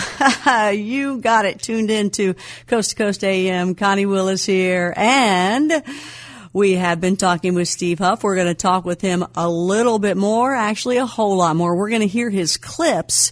And then we may take your phone calls after that because we want to get as many clips in as possible because there's some really, really neat things coming up. But we do plan to take some phone calls as well. I do want to remind you, Lisa Garr is going to be in tomorrow night. She's going to be talking about the placebo effect, and that's with Dr. Joe Dispenza. Hopefully I said that right there. That's going to be a very interesting show. Also, before that, in the first hour, Joe's going to be the featured guest, but in the first hour is going to be Linda Howe, and she's going to be talking about the Akashic Records. That's always interesting to hear about those. So more hearing words and sentences and answers from the dead with Steve Huff here coming up on Coast to Coast AM. Stay with us. And it's a very interesting show once again here on Coast to Coast AM, the real theater of the mind, and a real creepy show at that too. Talking with Steve Huff of Huff Paranormal, who is an incredible, well-renowned photographer, and I mean, very giant. I mean, you got a giant following, Steve, when it comes to that, and also a giant following when it comes to your paranormal information. So right before the break, you were getting into the safety. I do want to do a ton of clips just in a row because I want to hear them. I'm excited. You pulled them out for me, and I'm happy about that. So I want to hear them along with everybody else. But tell me about the safety real quick, and then let's get back into some clips. Okay. Yeah, basically I tell everybody, because they always ask, is it safe to do it at home or around kids? And I will say this, that if you do these sessions with these apps or boxes at home, the spirits will become attracted to you eventually. And in my home, for example, there's spirits here all the time. Sometimes at night when I sleep, the bed will shake slightly, not exorcist level shaking. It'll just kind of rock because they're trying to wake me up because they want me to talk to them. So things like that happen. Anybody who's in my house, it's happened with 3 or 4 people already. You can sit around and it will be silent, and you might just hear a voice to your right or left, like clearly and loudly. You'll hear them in the house, So a lot of people would be freaked out and run out of the house. And if you're afraid of that, your brain can actually kind of turn on you, where you make yourself think that you're being attacked or there's a demon in your house. And I feel that your fear, the saying is there's nothing to fear but fear itself. And I believe that's 100% true in this case. But if you're someone who fears it at all, I would say do not do it at home. If you want to dabble with it, take it to a location and try it. And if you're not afraid, give it a try. But they tell me many times that, I have not so nice things that come through sometimes. They say, the devil's going to get me, that they're going to kill me. I've had, there was a message last week, be careful, you could be killed. So it's not always, light and love. It's sometimes there's some nasties that come through. So you got to have a really strong mind and not fear it. I think that is key, because if I feared it, there's no way I'd be able to do this. I know, and you don't. You don't at all. I'm like, Steve, doesn't that scare you? You're like, no, I'm okay. And I got to tell you, Steve's one of the nicest people you'll ever meet in your life.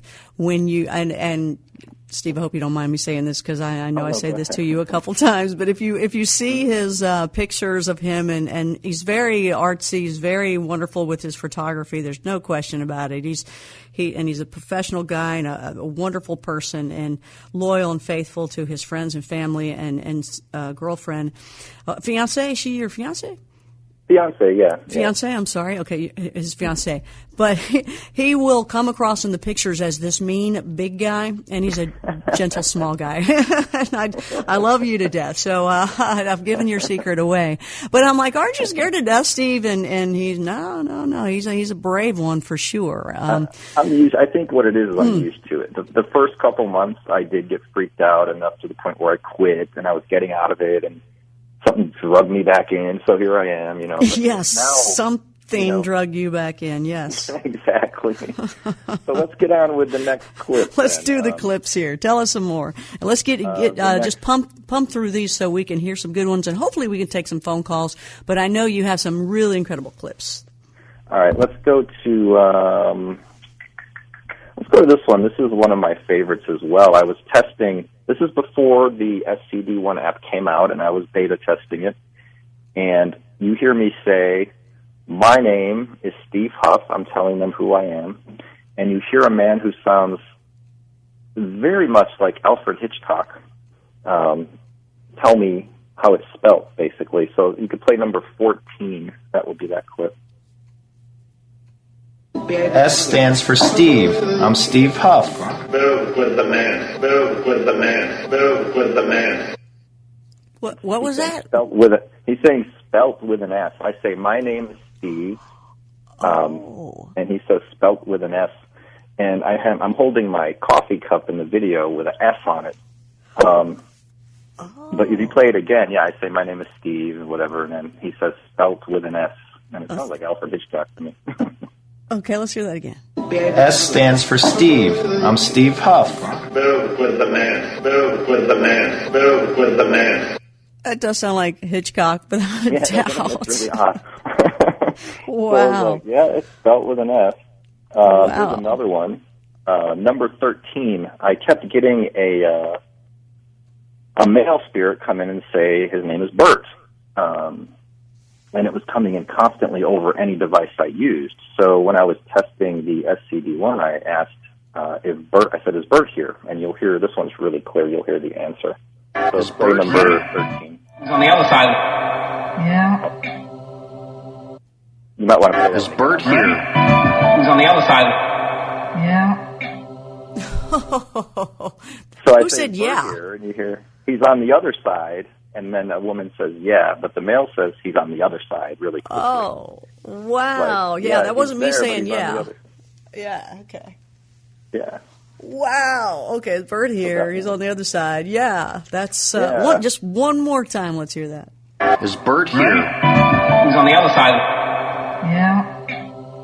It sounds like me saying yeah. I just want everybody to know that wasn't me. That's So yeah, that's funny.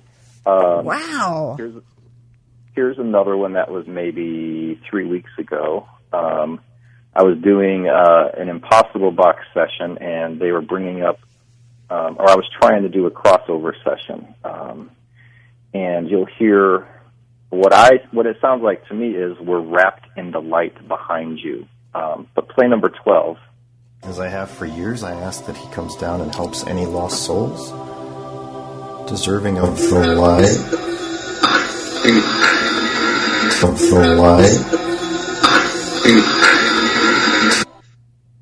All right, what are we hearing there again? We're wrapped in the light behind you. It's kind of, I'm talking over some of it, so it's hard to hear, but I was basically doing the crossover session, and it sounds to me like they're saying we're wrapped in the light behind you. Again, in like a British accent. Okay, Nathan, try that again. As I have for years, I ask that he comes down and helps any lost souls deserving of the light. Of the light. Wrapped in the light. Yeah, they got that Yeah, it's accent. like a weird phrasing of it, yeah. Here's an interesting one. I was trying to do a session to connect with my fiance's father. And so this is just a short part of the clip, but basically I'm asking for him. They said that they were going to go get him, and then it took like a minute, and then I heard, is this Stephen? I said, yes, and I said, do you have, this is where the clip leads in, I say, do you have a message for Debbie? But you can play that one. That is number 15. Okay. Joe, can you say hi to Debbie?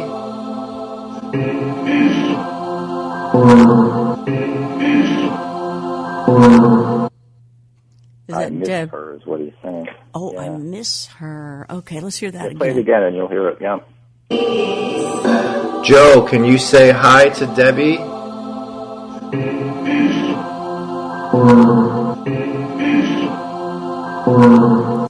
Again, pulling the words together in order to get that message across. Wow. Do they tend to, if you try to stay with the same spirit, do they tend to get better with using the app that you are using or the box that you are using?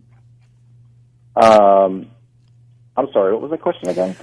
When you talk with the same spirit, do they get better with learning how to use the box that you're using in a particular app, and they come across smoother? Sometimes, if I'm using something brand new, it seems like for the first day or two they have a hard time with it, and then it only gets so good though. Like, it's hard. We can't understand how they're talking to us, because if you think about it, they tell me all the time when I ask, what are they made of, and they'll say energy.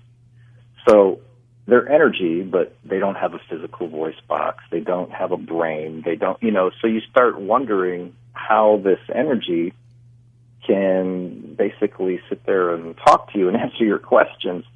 But they are limited from what I found to what they can say. Like if I ask them, the secrets of the universe, things that we all want to know, what happens when we die, they will not answer you. And at times I'll say, why don't you answer these questions? And they'll say, because of the rules, or we can't. Like they have rules of things they can and can't talk about. It's really bizarre. Do you have a clip like that? Do you have one of those? Not in these clips, no, because I just remembered that, when I was looking at these clips, I was just, but that does happen. Here's another interesting one. There's a couple creepy ones here I'll play. Number 11. Now, I was doing an Impossible Box session. And the first part's a little hard to hear, but I hear Huff is here. And then, I don't know if they're calling me a demon, but they say the nicest demon. A lot of times, that reminds me of something else. A lot of times, when I turn on these devices and voices come through, they're just as shocked as I am, or as I used to be, that they can talk or that I can hear them. And sometimes they'll call me the devil or a demon, like they're wondering how I can hear them and how they can hear me. So sometimes they're just as shocked that we're able to.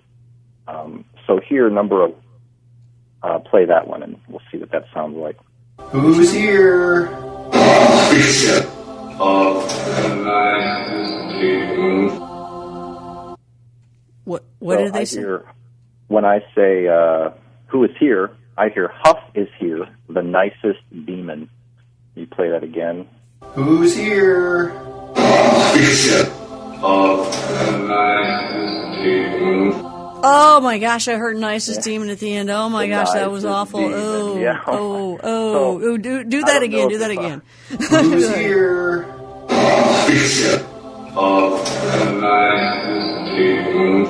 Oh. Yeah, no, Ouch. creepy voice and everything. Very, very, very. Oh, nightmares tonight. Now, I have another one that's even more creepy. This one actually freaked me out a little bit. I was running the SCD-1, and this one's longer. There's a few things. But basically, this is where they were basically telling me the devil was coming to get me. Or not to get me, to be amongst me. It sounds to me like he's coming your way. You hear a woman say that, to be amongst you. And I think I say, who's coming my way? And you hear the devil. And then there's a very clear, interesting message after that. So play number 16. You'll hear a message in there saying the devil is coming to me. It's coming your way. Be amongst you. Who's coming my way? Who's coming my way? Leader of the Antichrist. The leader of the Antichrist. When I say he's coming my way, it's like, what? Play that one again. You'll hear a message in there saying the devil is coming to me. It's coming your way. Be amongst you. Who's coming my way? Who's coming my way?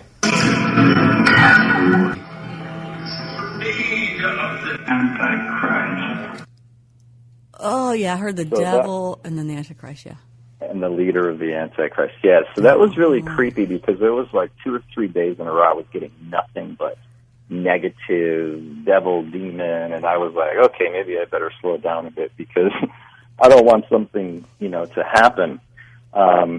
Well, Steve, when was that? Was that before we all met? That was before. You know what? That was before we met. I remember you saying that, and then that was when we all met, and you and I were up in that one room, and you got sick, and you weren't feeling good. You weren't feeling good. You didn't get. You got sick a different time when I wasn't there. Was the next day? Okay, but you had told me that, and you had said you had never gotten sick before, and I remember seeing your eyes looking very, very, very weird. I was just like, wow, look at his eyes. Your soul was somewhere else, or something else was there. I don't know. Yeah, that leads me into another couple of clips and a story. Now, so far all we've played is clips from these apps, but there's also a very rare and unique spirit box called the Joe's Box. And the guy who created the Joe's Box, his name is Joe, he passed away a couple years ago. But before he passed away, he made only a handful of these boxes. And 2 years ago, I managed to get a hold of one. And it was like the holy grail for me. I was like, I finally found a Joe's Box. So I take it, and it's super clear for being a physical box. There's not much static. The voices are really, really clear. And if you play clip, just to set this up, if you play clip number 17, you can hear the Joe's Box saying the name Tony a couple of times, and you could just to see how clear it is, and then I'll go into the story about this box. So play number 17. We're never alive. We're never alive. Tom. Tom? threatening. Unit, Tom. Tom. So it's Tom. They keep yelling out Tom. You know? Like, you met Tom. Tom, threatening, Tom. So that's how the Joe's box sounds. It's almost like you turn it on and you get these just clear voices talking to you. So one day I was out in the desert. We were doing a little vacation. It was going to be a whole Northern California vacation, and we were out in the desert at a place called Kate's Lazy Desert, where they have old Airstream trailers out in the middle of nowhere, and you can rent one and stay the night. And we were the only ones in the whole little community. So at around 1 a.m, I went out with my Joe's box, and I turned it on, and since there was no radio reception there, it was just making weird, like, buzzy noises. But I let it run for about 10 minutes, and then just before I was going to turn it off, it sounds just like I'm talking to you. A man comes through and says, "The devil is trying to keep you from looking up." And then the box just died. It, like, fried. It broke. So I went 6 months trying to see if anybody could fix it. I sent it to a couple people. No one could fix it because the chip that Joe used is no longer available anywhere. So I was really bummed out about it, and then almost 2 years go by, and just 2 days ago I acquired another Joe's box from a friend of Joe's who was getting rid of his. So I now have another one. But that night in the desert, when that happened, I then went in and went to sleep, and I woke up the next day with massive, massive chest pain, almost like an elephant was sitting on me. And I could barely breathe. So, of course, we go to the hospital. They admit me because they said that I had a minor heart attack. So they do all these tests, and there goes our vacation. It's ruined. The next day, doctor comes in, and he's like, "Well, we run all these tests," and he says, "You know, you're a picture of perfect health. You don't smoke. You don't abuse alcohol or drugs, and your blood levels are perfect. We really cannot explain why this happened." And then they wanted me to stay another 2 days to do more tests, but since we were, like, not home and away from home, I just checked myself out, and I was fine ever since. But I feel that night in the desert when the Joe's box just fried after that message, I think that I was attacked that night as well. Wow. Absolutely. Oh, my goodness. You are listening to Steve Huff of Huff Paranormal and his experiences with his apps and boxes, and more information and more clips to be heard here. Stay with us. Coast to Coast AM. As he said, Coast to Coast AM, Connie Willis here, and tomorrow night guest hosting is going to be Lisa Garr, and then Nori comes back on Monday all the way through Thursday. Got some great guests throughout, and I'm going to be back again on Friday. I'm going to be there with James Fay is going to join me talking about Bigfoot. James Fay. Does that name ring a bell to you? James Fay. I bet Bobo does, right? I didn't know that was his real name. James Fay is Bobo of Finding Bigfoot. That's who I'll be talking to next Friday night. James Fay, who is that? Bobo, we all know who that is. So keep that in mind. And if you ever want to know what we're going to be talking about, well, just go to coasttocoastam.com and you're going to know. All right, we're going to be taking your questions for Steve Huff. We're going to play a whole lot more clips and try to get as many in as we can so we can hear those and your questions as well. That's all next here on Coast to Coast AM. We are back, and we are taking your questions on Coast to Coast AM along with Steve Huff and Huff Paranormal. Before we get to the questions, I know there's a lot on there. Steve, let's play as many of these clips left as we can that you've pulled out, and we'll get to people have been trying to call in for a while here, so okay. But I know you have some wonderful things, and thank you so much for putting these together for us. And I know it was probably hard just to pick out which ones you're going to pick out because you have so many. I forget about them. Yeah, there's so many. But thank you for having me on, by the way. It's Absolutely. been a lot of fun so far. Yeah. So the next one, we'll jump right into it. I was talking about the Joe's box, and this is a very, very important clip because when I had that first Joe's box a couple of years ago, I wanted another one in case that one broke. That was before it broke. And there was one on eBay. And because of all the clips I posted and video I posted using it, the bid on the one on eBay was getting up there. It was like up to $2,000, which is insane. So I had it running, and I said, I was asking for Joe himself, and I said, Joe, should I buy this other box on eBay? And in his exact voice, you hear, buy it, right? And then, so if you play clip number 18, you'll hear that, and then I put his real voice from a radio interview next to it so you can hear the similarity. So go ahead and play number 18. Okay, I'm going to try once again to reach Joe. Should I buy the other Joe's box?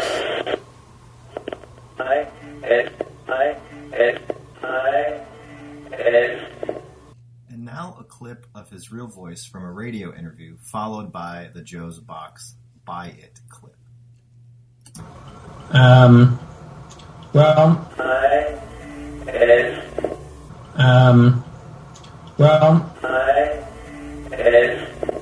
now more of his voice from a radio interview and another clip.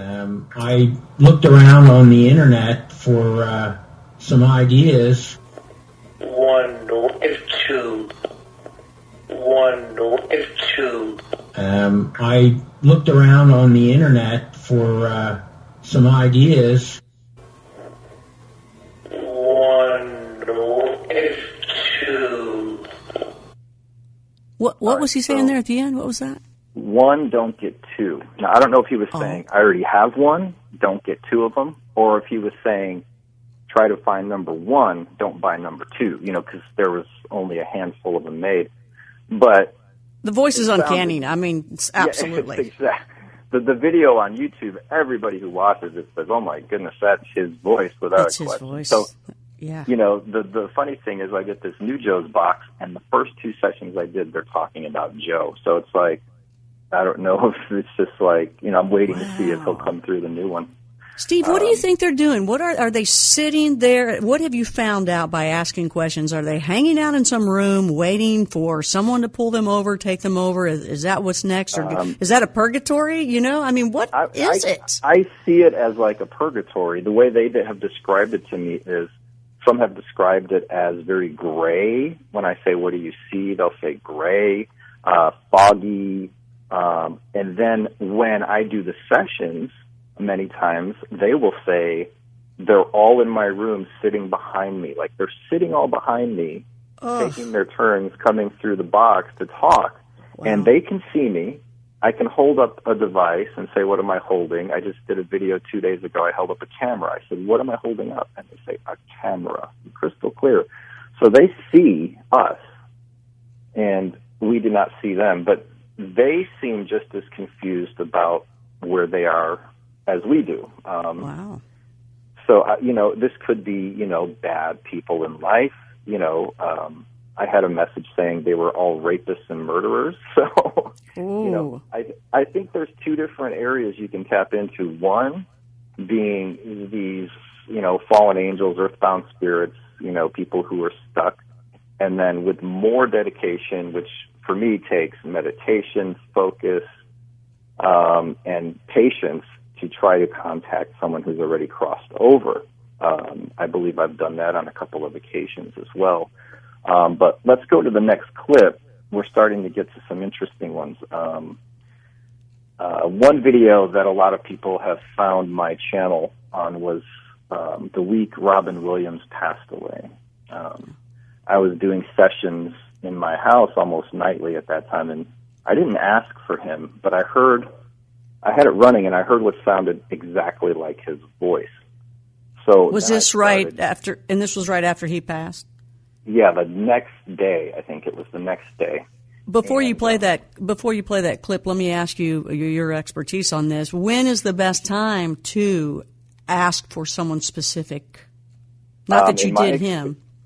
In my experience, from what I've done over the past 5 years, I strongly feel that the first 24 hours after someone passes away is the best time to contact them. For it's easiest, at least in my opinion, because I still feel they're hanging around here, and they haven't moved on yet or crossed over or any of that yet. But I was able to record this voice that sounded just like Robin Williams over a period of 4 or 5 days. And I caught a bunch of clips, and that video is on my YouTube. It's almost up to 900,000 views already. But if you play, let's see, what number is it? Number 22, you'll hear that clip, and then we could talk about it for a minute after it's played. So go ahead and play number 22. Robin, if you're there, can you come through?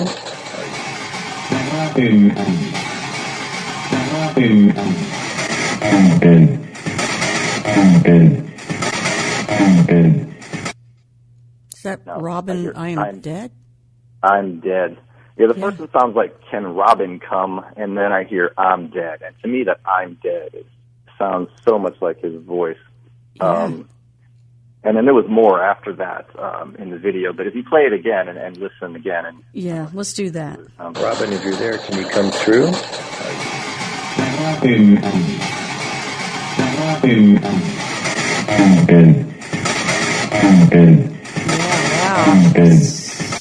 Uncanny again. Yeah, and I was using a physical box called the Mini Box Plus for that, which is another really rare box. But that was a really interesting week of sessions with some other messages that came in. So it was not long after that. Before this, tell me about the different boxes. What are they? You're mentioning Joe's box, the Ghost Hunter apps. What all? Well, there's boxes that range from mass-produced boxes that you could buy on Amazon. That's called the PSB7.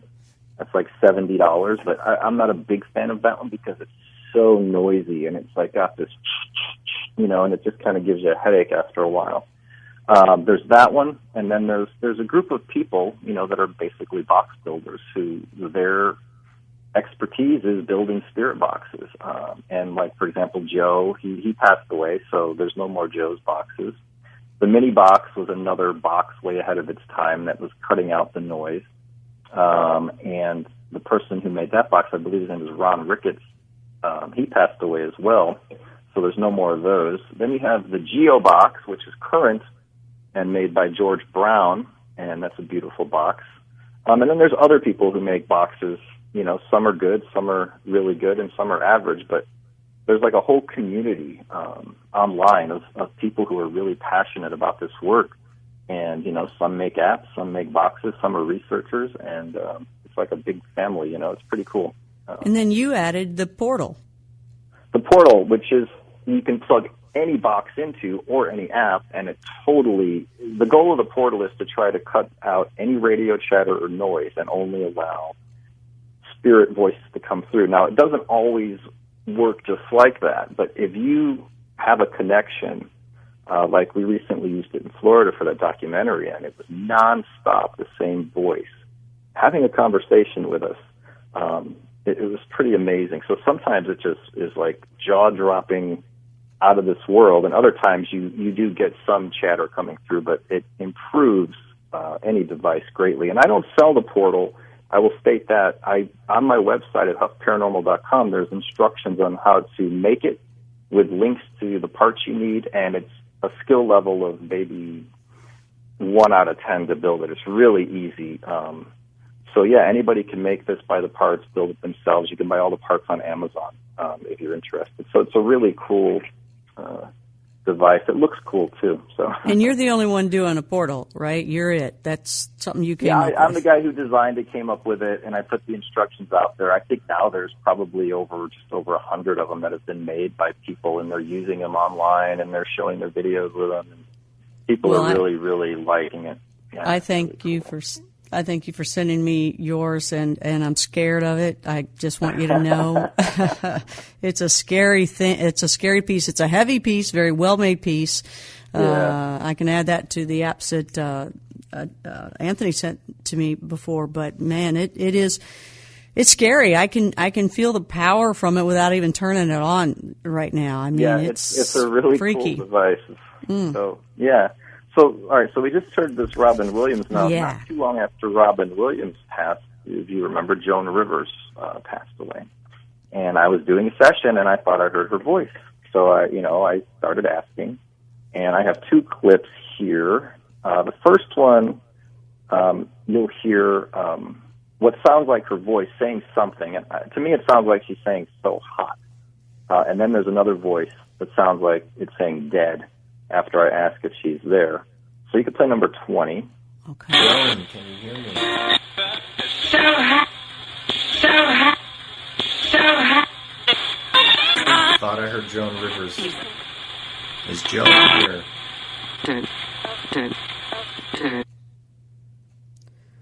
I heard the so hot. What was the second so hot. The second one is just a really quick dead.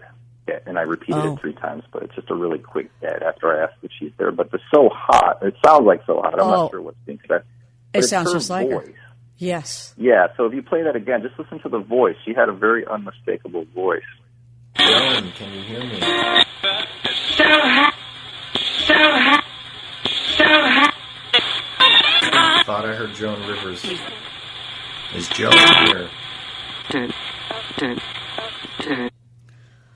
Well, so you're not even asking. I mean, I think even you said with the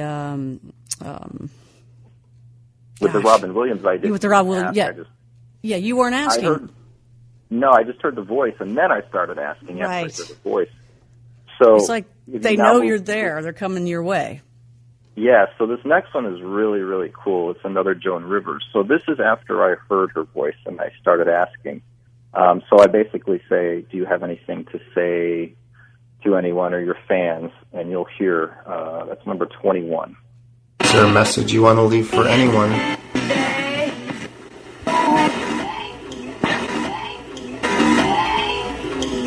No. Oh, that my. was a little harder. It got quiet, but I hear, if you play it again, listen for her voice. She's saying, thank you. It sounds a little more quiet on this clip. But basically, when I say, do you have anything to say to your fans, after some chatter, you'll hear, break through that chatter, a thank you in her voice. And then after that, there is a voice that says Joan in like a weird, Joan weird voice. So yeah, played 21 Let's again. hear that again. Is there a message you want to leave for anyone?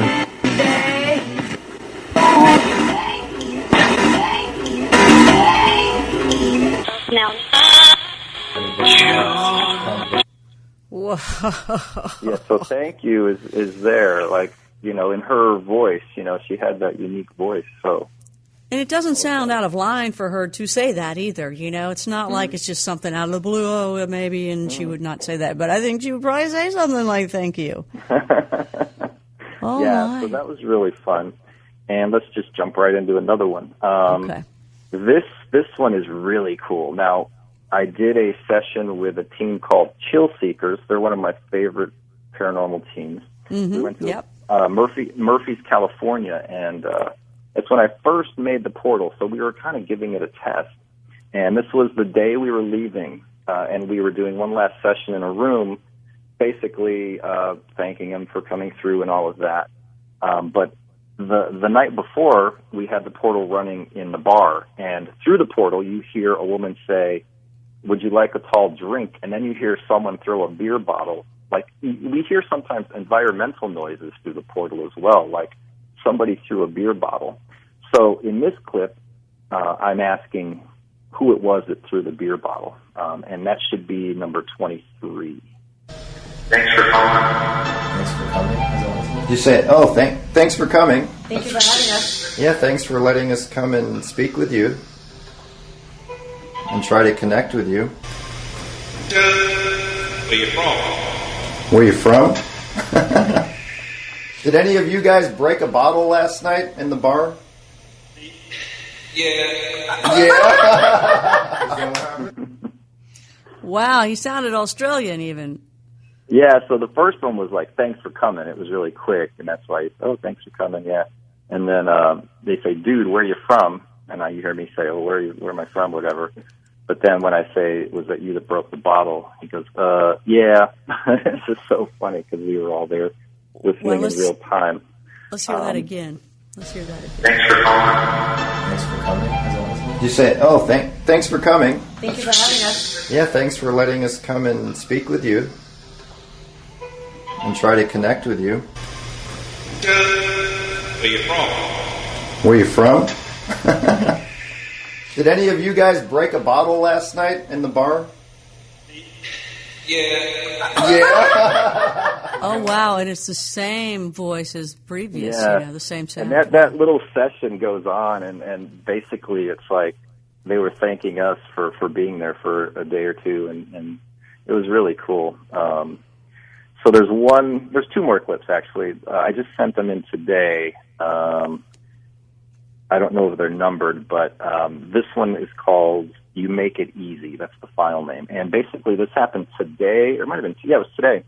And I had the Impossible Box running. And sometimes with that app, it sounds like there's 10 of them at one time trying to talk. And you'll hear like just voices among voices, and it's impossible to make out. So I decided to try to ask them to calm down, and then, I do shh, and then it quiets down, and I say, can you come through one at a time? And then you hear a man say, you make it easy. It's titled You Make It Easy, so we can play that one. It's pretty interesting.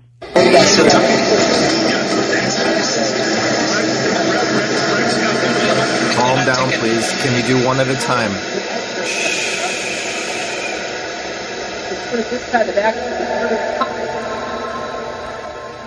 Make it easy.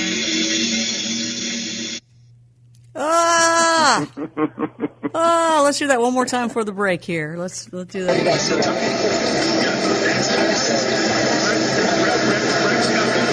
Calm down, please. Can you do one at a time?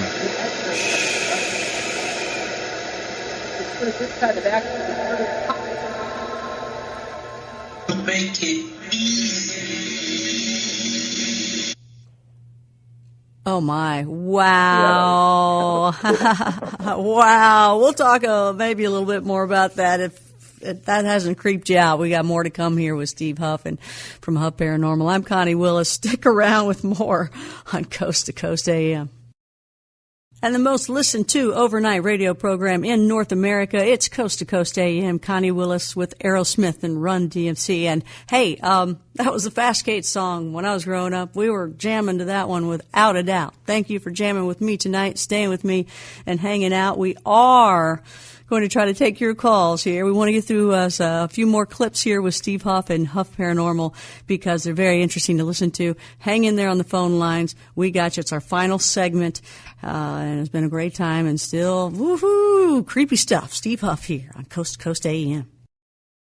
It's Coast to Coast AM, and if you're just joining us, I'm Connie Willis, and we are listening to Steve Huff and the interactions he has with something on the other side of his Ghost Hunter apps, Joe's boxes, portals, and all sorts of other things to get a hold of people somewhere, somehow. And people are dying to talk to you, Steve. And I know you have an incredible following. I know you have a lot of people tonight. I checked on the Facebook. I mean, it's like just pounding with, a lot of neat things that people are saying. So let's hear your last clips and right, see if we can't grab a phone call or two. Yeah, let's just do one more. It's the very last one. I sent it today. It's called Try to Help Me. Okay, by the way, someone did say this. Steve Huff has a beautiful voice. So ask him if he sings. And he does. You have a great voice. I don't sing, but that's funny. If I sang, nobody'd be listening right now. That's right. I've heard him sing. Yeah. No, just kidding. So the last clip, Try to Help Me is what it's called. That was captured today. It's self-explanatory. You can just go ahead and play that one. Do you have a message for anyone watching?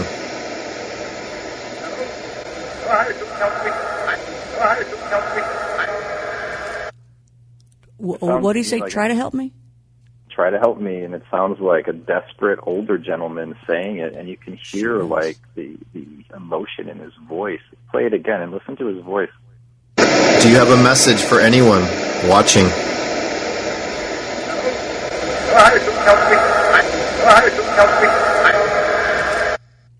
Oh, no doubt there's emotion and he's hurting, Yeah, so they're always asking for help. But with that, we can take some calls, so.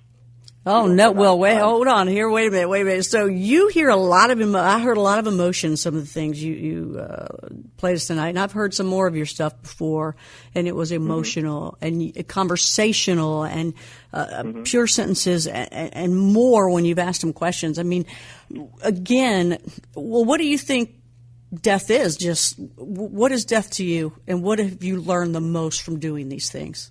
Well, what I've learned the most is I no longer fear death. I know there's something after this, and whether that is a purgatory for some, or crossing over into whatever's next, heaven, whatever you want to call it, for some, I have no fear of dying anymore.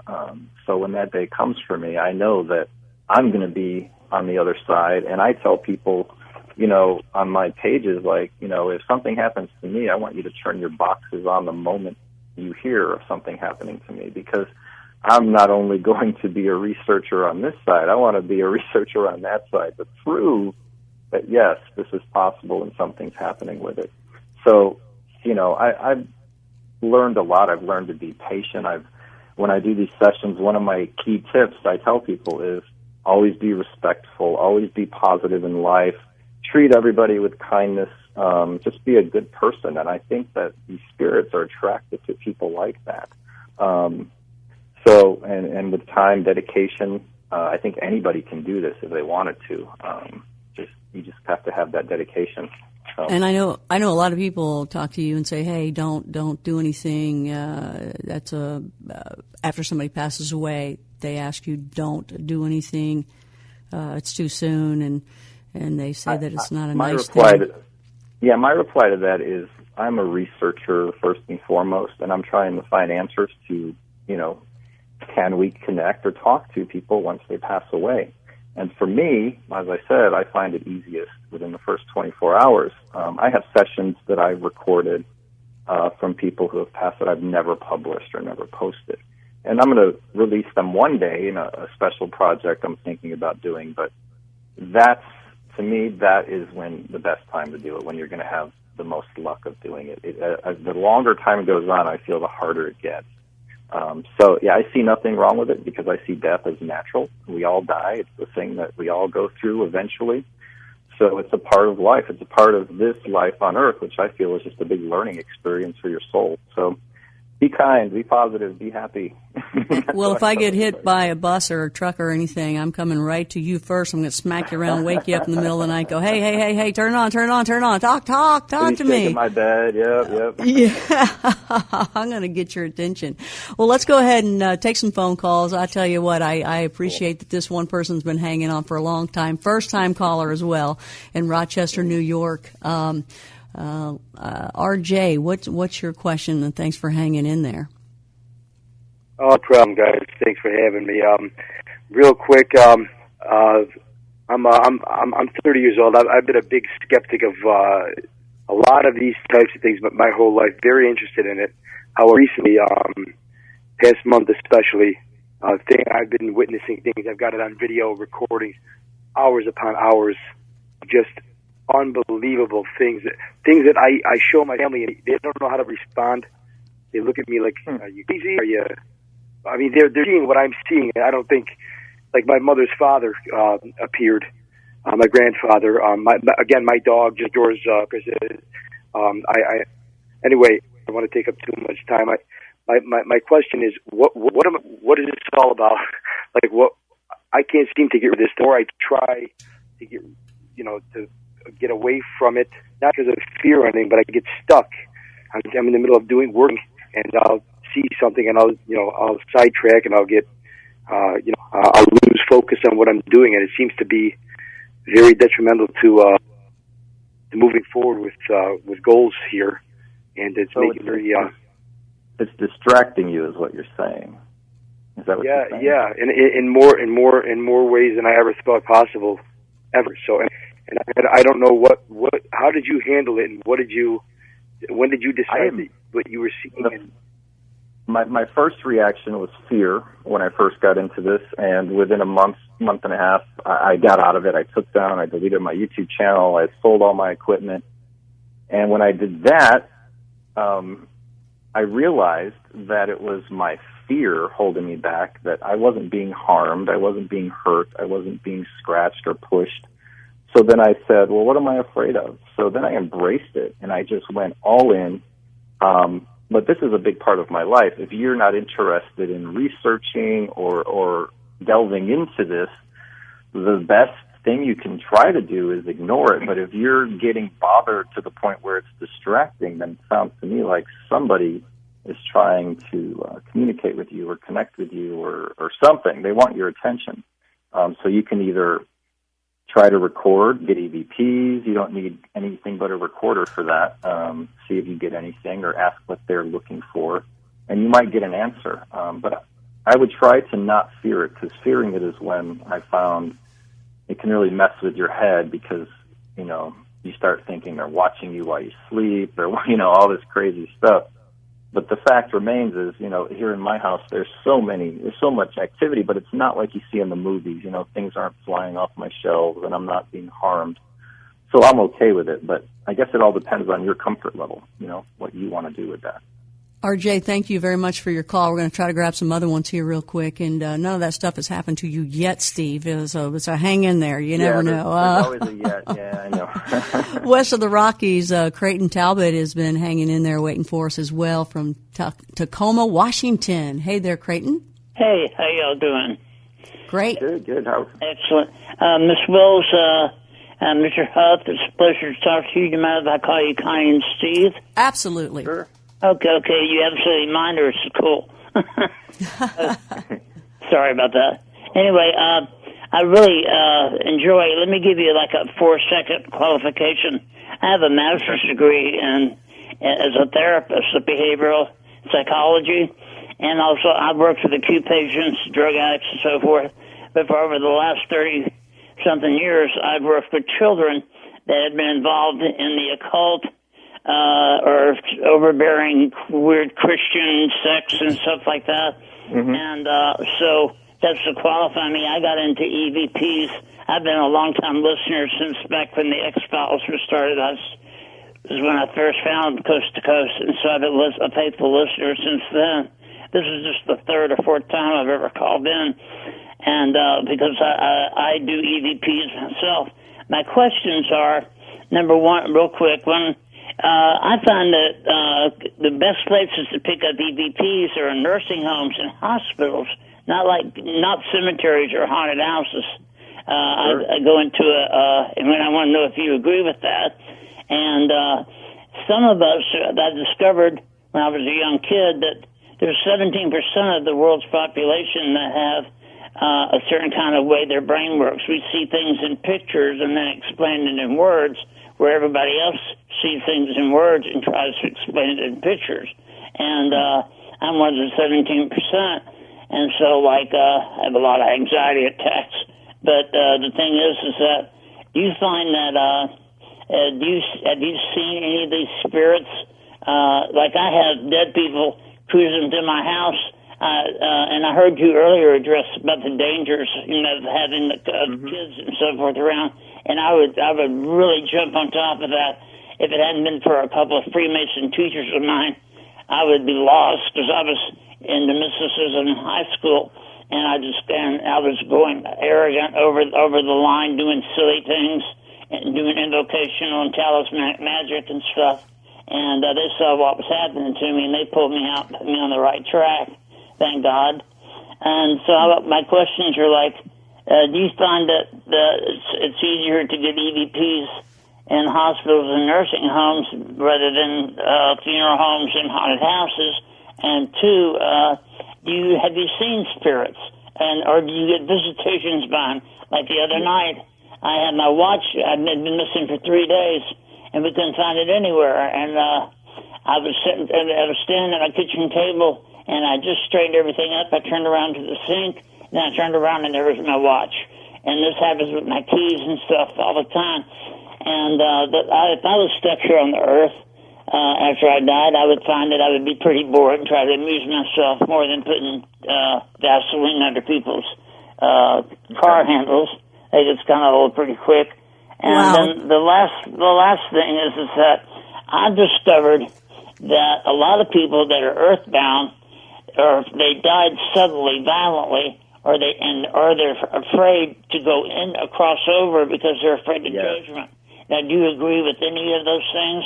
Okay, and Creighton, thank you very much for that call. Just to hurry up here, please answer that quickly. Yeah, I'll give you a quick answer. I agree with you on the hospital thing. 100%. Cemeteries are usually not that active because when you're dead, why do you want to hang around in a cemetery? Second, I have seen spirits on 3 occasions. There's an article on paranormal.com about that. And, what was that last question? It was, where do you think it was? Or hospitals and funeral homes. I agree with all of what he had to say. Yes, you did. Yeah. So that's the short answer. Yeah, Creighton was right on everything. Very very good. She was right on. They were right on it without a doubt. So let me. Exactly. I got a ton of phone calls waiting for you, but you can see now how fast the show goes. We're running out of time. Yeah, absolutely. Well, I want to thank you very much, Steve, for your time and sharing your experiences and your research and all those great clips. And I know there's a billion more. So where can people find where they can hear more and find more about you, even with your real work job? And is there anything else you'd like to extend to us or add before you go? I'll be really quick. I have over 255 videos with all this evidence at YouTube. Just search Huff Paranormal. I am giving away a portal for free once I hit 100,000 subscribers, and I'm almost there. So if you're a subscriber, I'll be doing that giveaway soon. You can also check out HuffParanormal.com, where there's articles, stories, clips, all kinds of cool stuff. And if you're into photography, I do camera reviews and all things photography at SteveHuffPhoto.com. And in 2016, look for the documentary called Finding the Light that I shot with Hope Paranormal. And that's what's coming up. Wow. And he's getting a pool built in his backyard. Yes, and who knows what's going to come from that, from what you're going to figure out, how you can use your pool in some way. You're going to be taking pictures. I'll be doing sessions in the pool, yeah. You'll be doing spirit photography in the pool. There's no question about that. Definitely. So thank you, Steve, very much. It was fantastic talking to you. Thank you very much. Looking forward. It was great. Yeah, first-time coaster. Appreciate that. So thank you again to our guests, Steve Huff and Travis Walton as well. It was kind to give both of them time. It was great for both of them to give us their time and thoughts. And by the way, thank you for tuning in with me tonight. I appreciate that and hope you enjoyed the show as much as me. If you did, please enjoy the show. Write us in. Let us know. We hear the haters out there, and we love to hear the ones who love the show as well. So please give us a call and let us know. Thank you for all the clips. Thank you for all the phone calls. And next Friday, it's James Fay I'll be talking to. That's Bobo of Finding Bigfoot. So I'm looking forward to that. And it'll be open lines as well.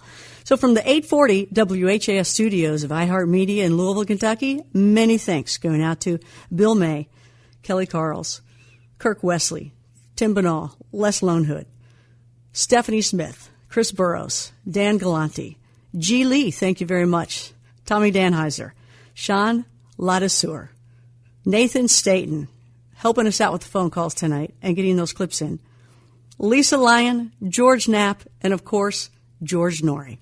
Until we meet again, hey, keep watching the night skies and continue with me to seek out the strange and uncover the unknown.